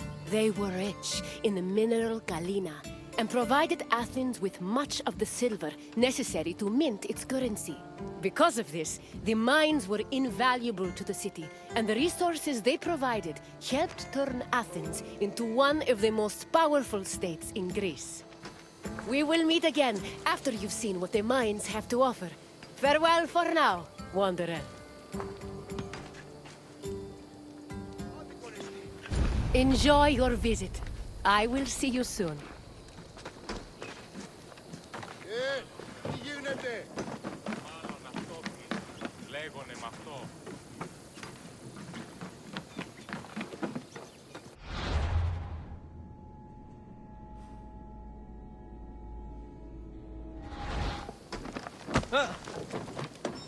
Είδος και με περιπέσει. Silver mines were extremely rare in ancient Greece, which only increased their importance. Athens started exploiting the Lavrian silver mines at the end of the 6th century BCE and used its metal to produce its currency. Production at the mines exploded around 485 BCE when an especially rich vein was discovered. The mine's abundant silver made Athens one of the wealthiest cities in Greece. They also provided the resources necessary to build a fleet large enough to defeat the Persians at the Battle of Salamis. In short, the Lavrian mines played an integral part in the emergence of Athens as a Greek superpower.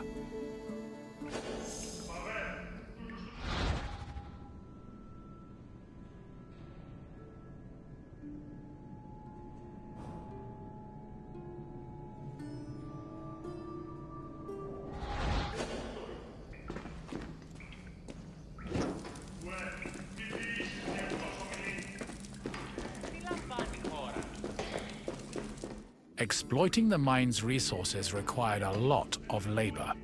To meet this requirement and save on cost, Athens leased out mining concessions to its citizens, who had their slaves to do most of the work, alongside poor day laborers.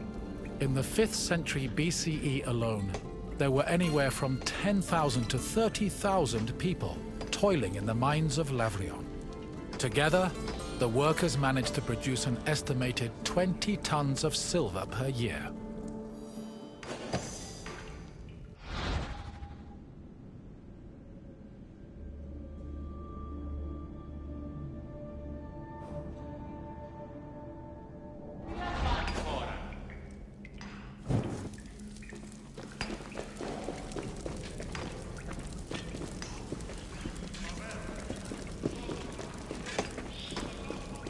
Ποιος ο υπέτειος?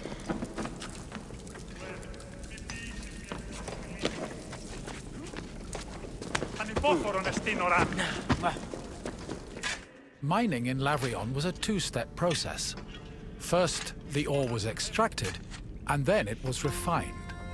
It took about 16 kilograms of raw ore to produce a single pure silver drachma of about 4 grams. Recovered artifacts from the mines provide some insight into the specifics of the mining process. Galleries were dug to follow the veins of ore. They were small and did not offer much space for the workers. They were also hand-cut, and it's believed that it took whole days to dig only a few centimeters. Once the galleries finally reached the veins, the ore was extracted and then crushed on mortar stone to prepare it for washing. Τι έσχει τούτο?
Mine workers used washeries to help clean rock from the ore. The washing process required a large supply of water, but Lavrion was an infamously dry region. To compensate, cisterns were built in the mining area to collect and conserve seasonal rainwater. Once enough water had accumulated, workers poured it into wooden troughs containing rock and ore. The water's flow separated the lighter grains of rock from the heavier ore, which was caught in depressions at the bottom of the trough. The newly cleaned ore was collected for refinement, and the water was redirected back into a tank to be reused later.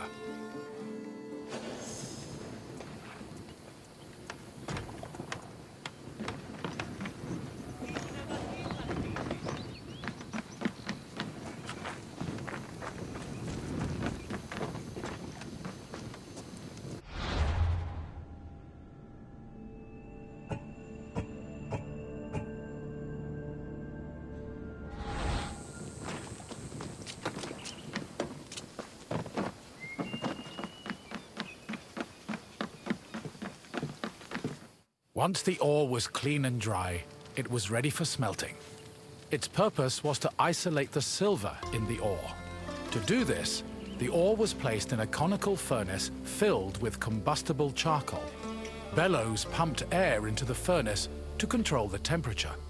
Inside, the ore burned, emitting a toxic smoke that was evacuated through a chimney. Eventually, the silver alloy was separated from the slag and collected for the last step in the refinement process, cupellation. Cupellation removed any leftover lead from the silver. The smelted alloy was placed in a cupel, an absorbent bowl made of bone ashes. It was then put in a furnace, where it absorbed the lead and left only silver behind.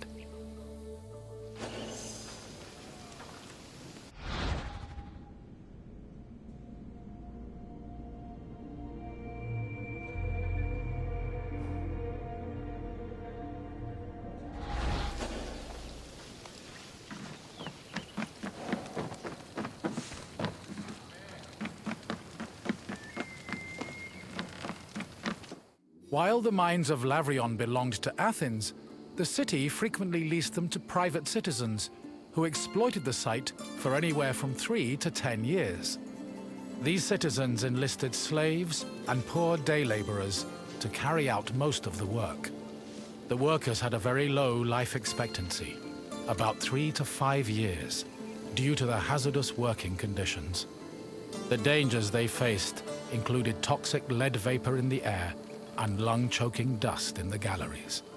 However, they were fed well enough to keep up their work, and their combined labor managed to produce an estimated 20 tons of silver a year.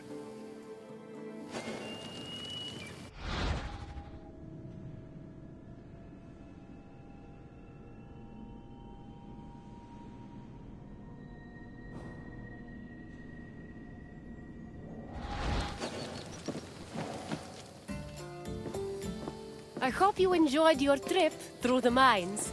We talk so much of Athens' glory, but we often forget the city's power was due to tremendous amounts of work. Work that often had a great human cost. What else would you like to do? Excellent! Let's begin. What was the last step in the silver refinement process? Extraction was actually one of the first steps in the mining process. Keep trying. Smelting isolated the silver in the ore, but it was not the final step in refinement. Try another answer. Yes! Cupellation removed any remaining lead, leaving only the silver behind. Now, for the second question. How did workers acquire water for the ore washing process?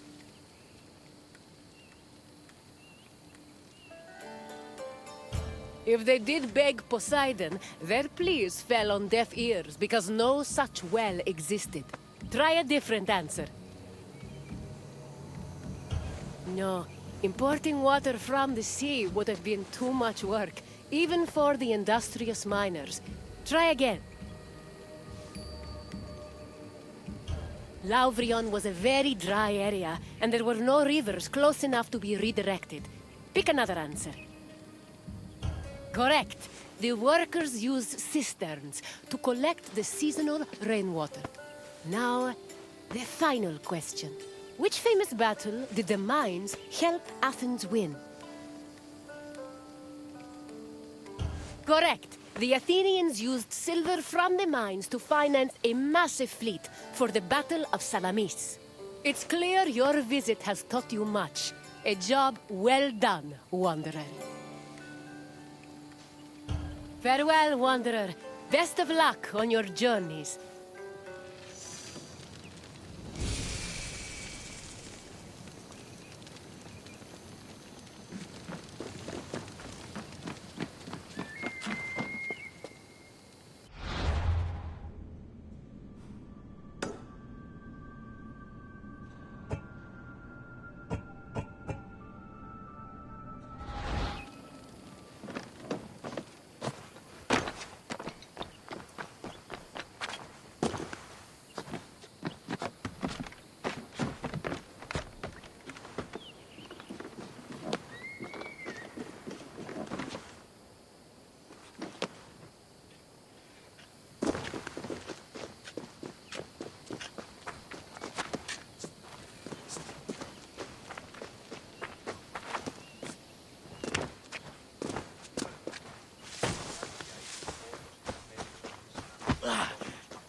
sonar καθεύω.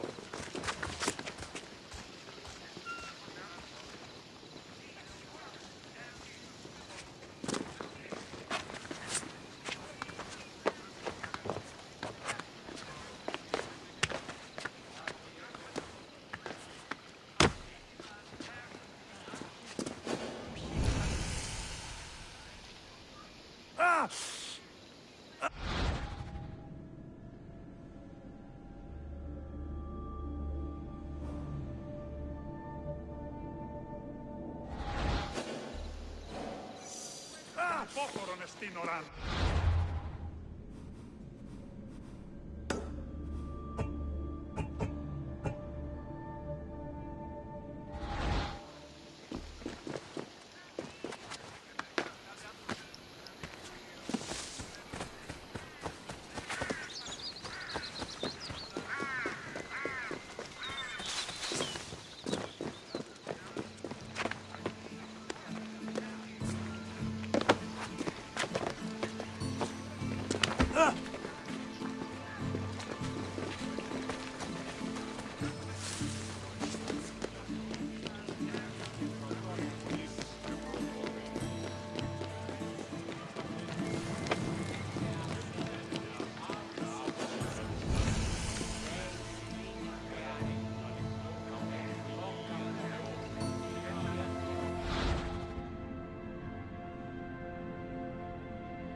Τραγωδία εκλαμβάνει τα ιστορίες αυτών και βρείτε τα...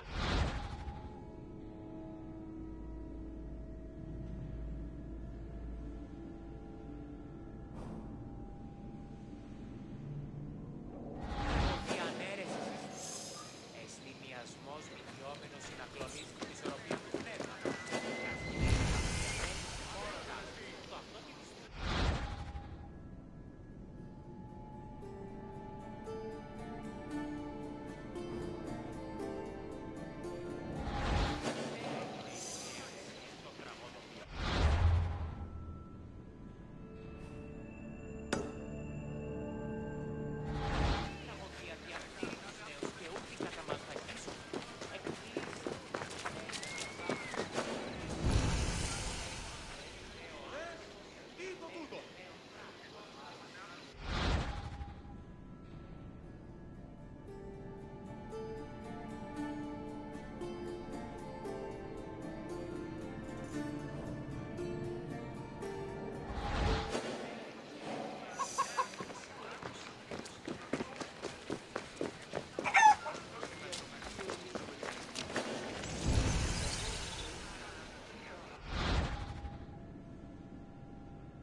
Welcome, traveler, to the sanctuary of Asclepios, a place of rest and healing. The sanctuary of Asclepios is an amazing place, even for those with only a passing interest in medicine. It was a fascinating location, combining the mystical, religious, and scientific. And if someone happened to pass out, they'd luckily be surrounded by skilled physicians. This is the sanctuary of Asclepios, the god of medicine. It was here that the sick and weary came, seeking cures for their ailments. Sometimes the medical practitioners provided the cures, and sometimes the healing came from the gods themselves. This tour will help explain the inner workings of the sanctuary, as well as the unique way the Greeks approached medicine. I hope you enjoy yourself. I'll be waiting for you at the end of your visit.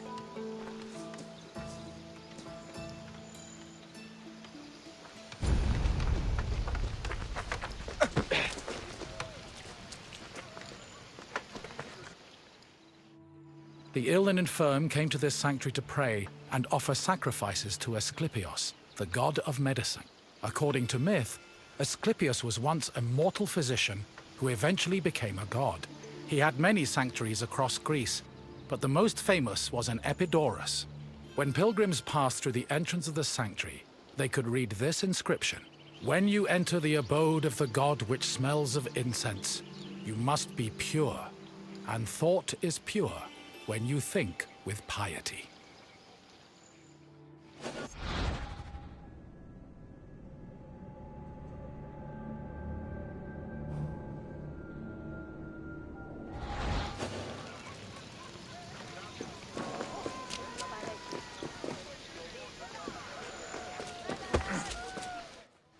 Medical steles constituted a sort of hub between medicine, religion, and the divine. They were slabs with inscriptions that praised Asclepios' virtues and merit, and described his methods of healing. The inscriptions relayed the dreams patients had within the abaton, one of the most important buildings in the sanctuary. The steles outlined the patient's name, their disease, and how they were cured by Asclepios. They were probably written by the sanctuary's priests, or at least under the priest's supervision. Asclepios was a complex deity. In addition to being a god, he was also a trained physician and disciple of the centaur Chiron.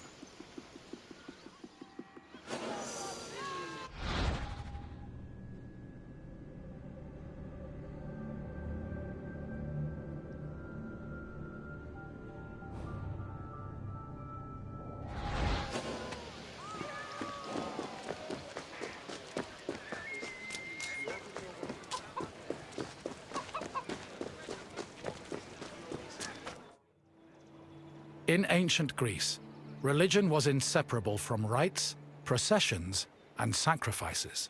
This was no different in Epidaurus, and visitors to Asclepios' sanctuary needed to prepare themselves accordingly.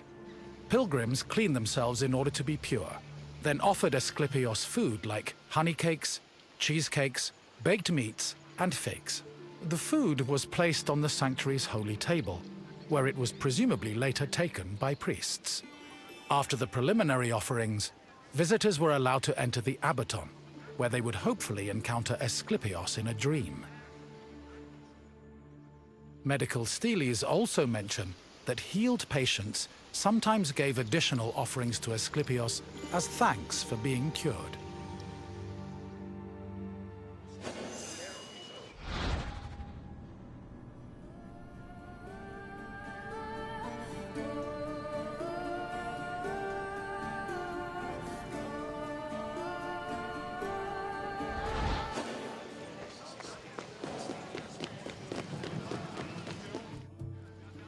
Asclepios was originally born a mortal, and was the product of an affair between the god Apollo and a mortal, Coronis. Apollo killed Coronis after discovering she had been unfaithful, and ordered her body burned on a funeral pyre. However, he rescued his unborn child from Coronis' womb before the fire consumed her body. Apollo gave the baby to the centaur Chiron, who raised Asclepios and taught him to practice medicine. Over time, Asclepios became so skilled in the art of healing, he could even raise the dead. This angered Zeus, who sent Asclepios to Hades with a thunderbolt. Apollo retaliated by killing the Cyclopes responsible for making Zeus's thunderbolts. Then, Zeus revived Asclepios, making him immortal and deifying him in the process. In sculptures, pottery, mosaics, and coins, Asclepios was portrayed holding a staff intertwined with a sacred snake. The staff is a symbol of medicine that still endures to this day.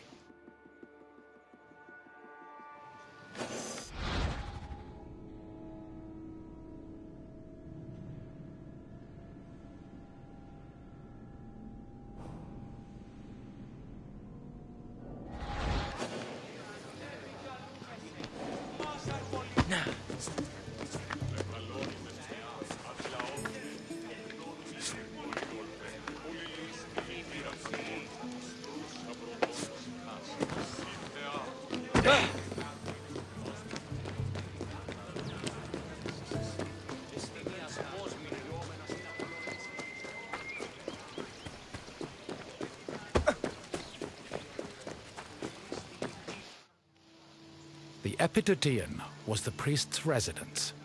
As the link between patients and the gods, priests were essential to the operation of the sanctuary.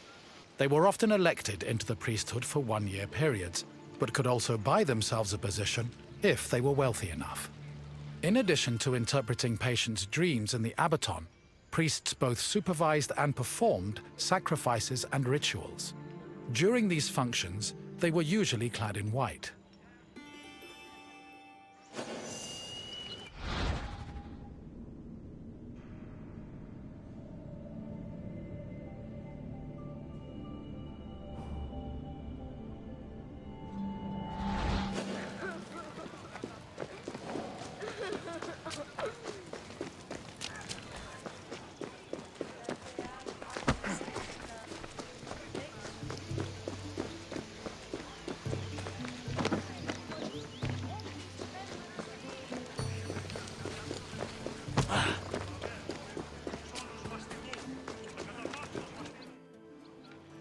The Abaton was built in the northern boundary of the sanctuary, where it surrounded a sacred well whose water was believed to have therapeutic properties. The Abaton was where pilgrims went for incubation, or dream rituals. Details of the incubation ritual have been described in unearthed medical steles. They were also noted in Aristophanes' play Plutos, which featured a more comedic view of the process.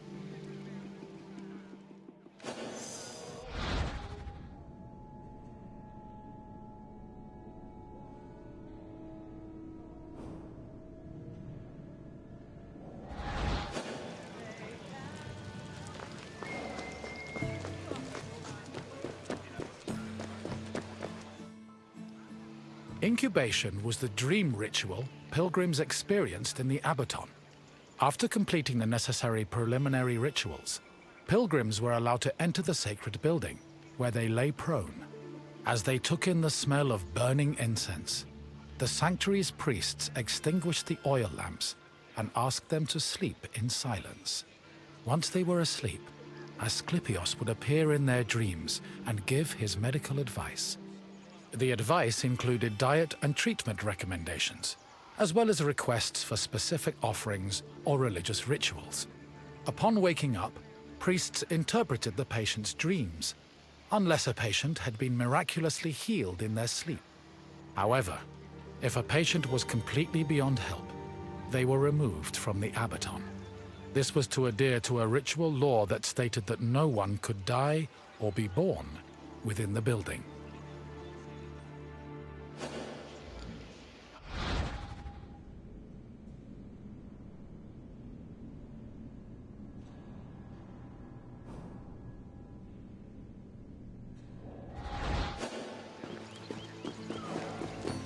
I see you've completed the tour. I hope you enjoyed your time in the sanctuary. As you can see, gods and miracles were just as important to the healing process as medicine was. Now, what else would you like to do? Excellent. Here is your first question. Which mythical creatures made Zeus's thunderbolts?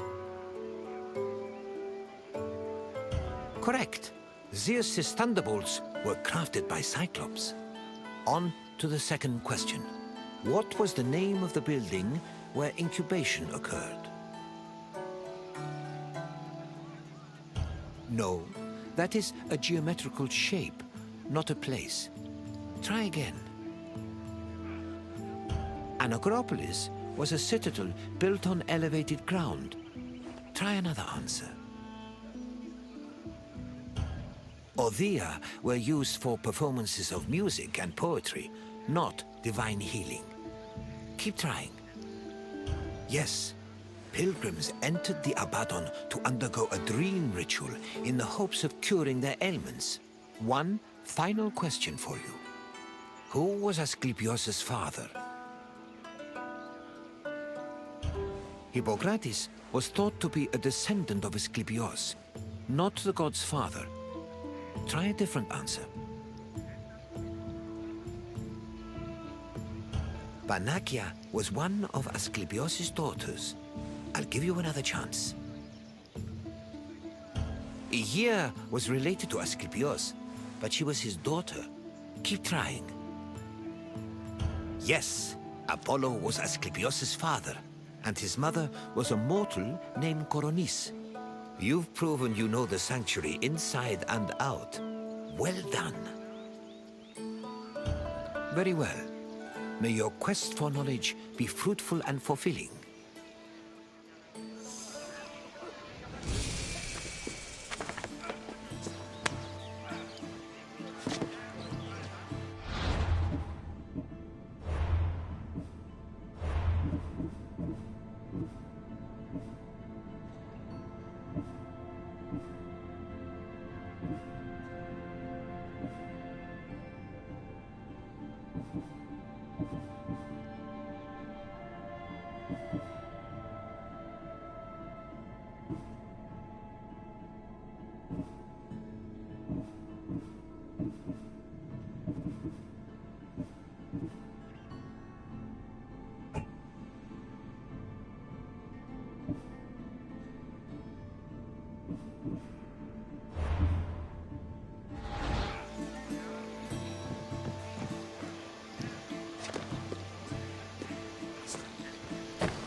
κάνετε.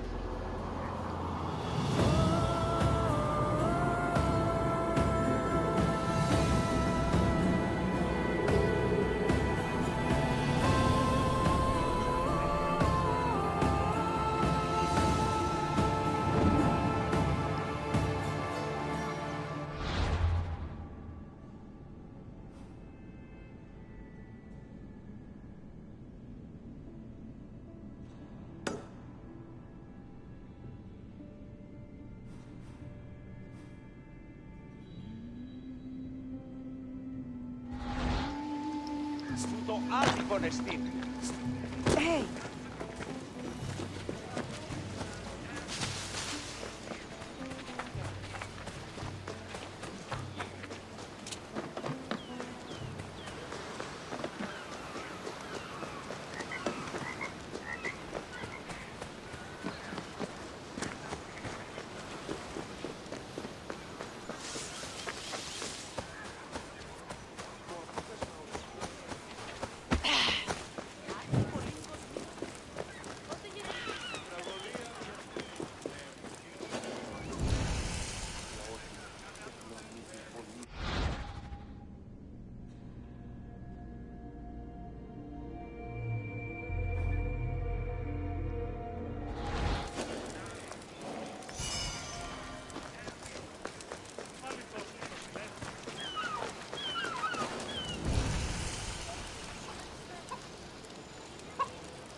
Ποιος ο υπέτειος?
Τι σόναρκα, εδώ.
Welcome to Argos, traveler.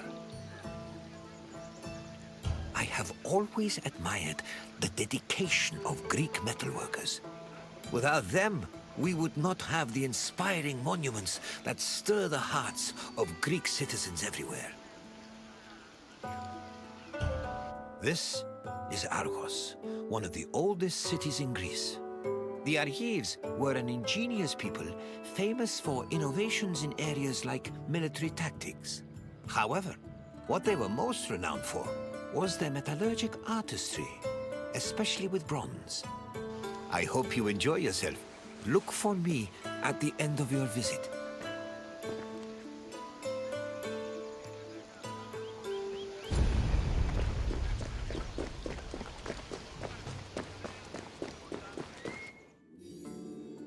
The area that would become Argos was inhabited as early as the 3rd millennium BCE, but it was in the 7th century BCE that it officially became a city-state.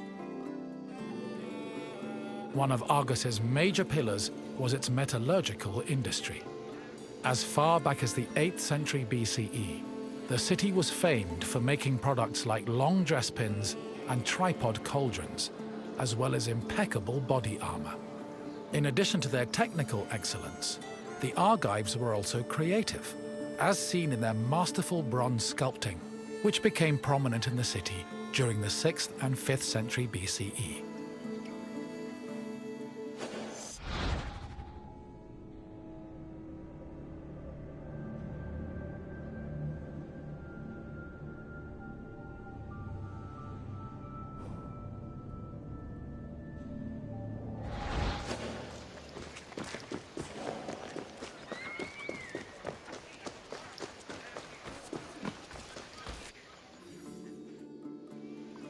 Bronze is an alloy composed of 90% copper and 10% tin.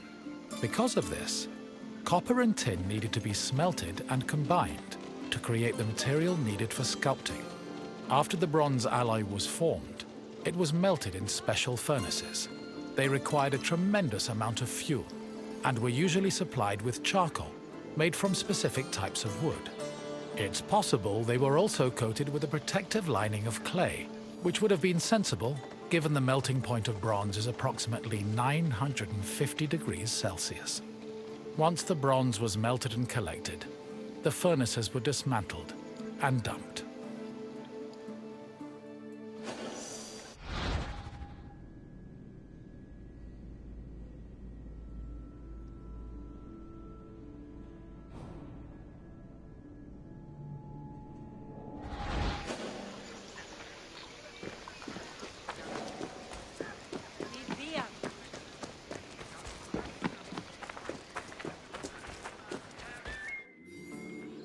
In the 8th century BCE, most small-scale statues were molded using a complicated and lengthy method called solid lost wax casting. From the 7th century BCE onwards, metalworkers adopted the more efficient hollow lost wax casting. At its core, this process involved using sculpting models from wax, making molds over these models, then filling the molds with bronze to produce the desired shapes. The process was advantageous because it saved on materials, produced lighter statues, and reduced the chance of possible defects.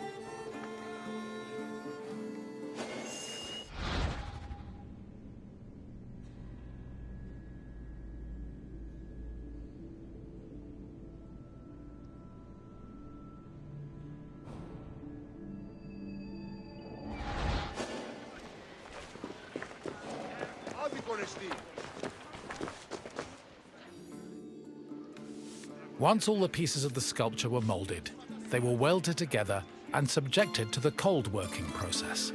This process involved repairing the sculpture's flaws by filling any holes and cracks with specifically measured bronze patches.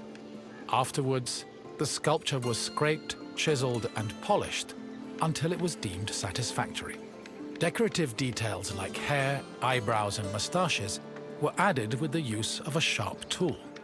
Eyes, which could be inset with ivory, glass, or silver, were attached to their sockets using a resinous kind of glue.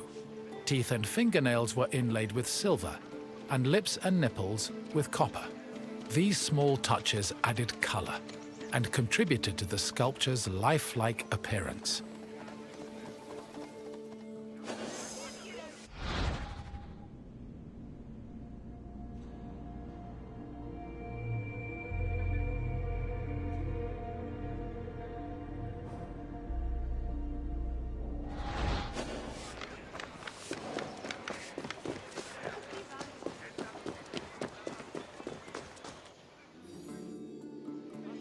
Bronze sculptures have a long and varied history in Greece.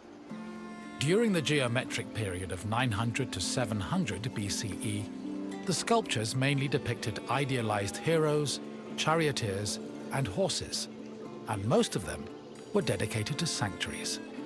The Orientalizing period followed in the 7th century BCE. During this time, Greeks began adopting sculpting techniques from the East, and the depicted statues expanded to include mythological creatures like griffins and sphinxes. The Archaic period saw statues that reflected a better understanding of human anatomy, which eventually culminated in the realistic and powerful human sculptures of the Hellenistic period.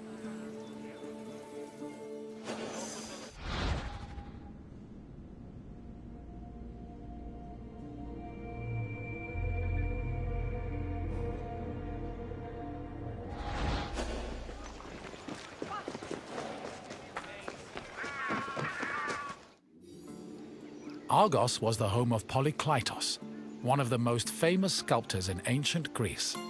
His works, like the Doryphorus and Diadomenos, as well as his treatise on sculpting called the Canon, had a massive impact on the art as a whole, particularly in regards to ideal body proportions. Sadly, the original versions of Polykleitos' sculptures have been lost, along with most bronze statues from antiquity. As time went on, many bronze statues were melted down to be recycled in things like weapons, ammunition, and even church bells. Because of this, marble copies from the Roman period are our best evidence of the masterpieces of Greek sculpture.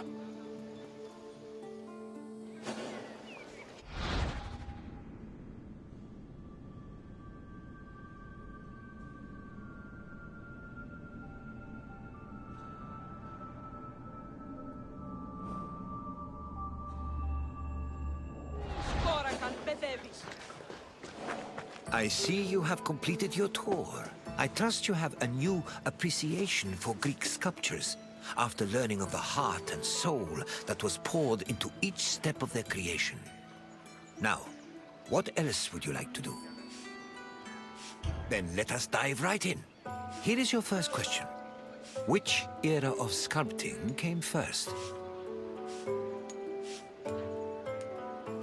The Orientalizing period lasted for most of the 7th century BCE.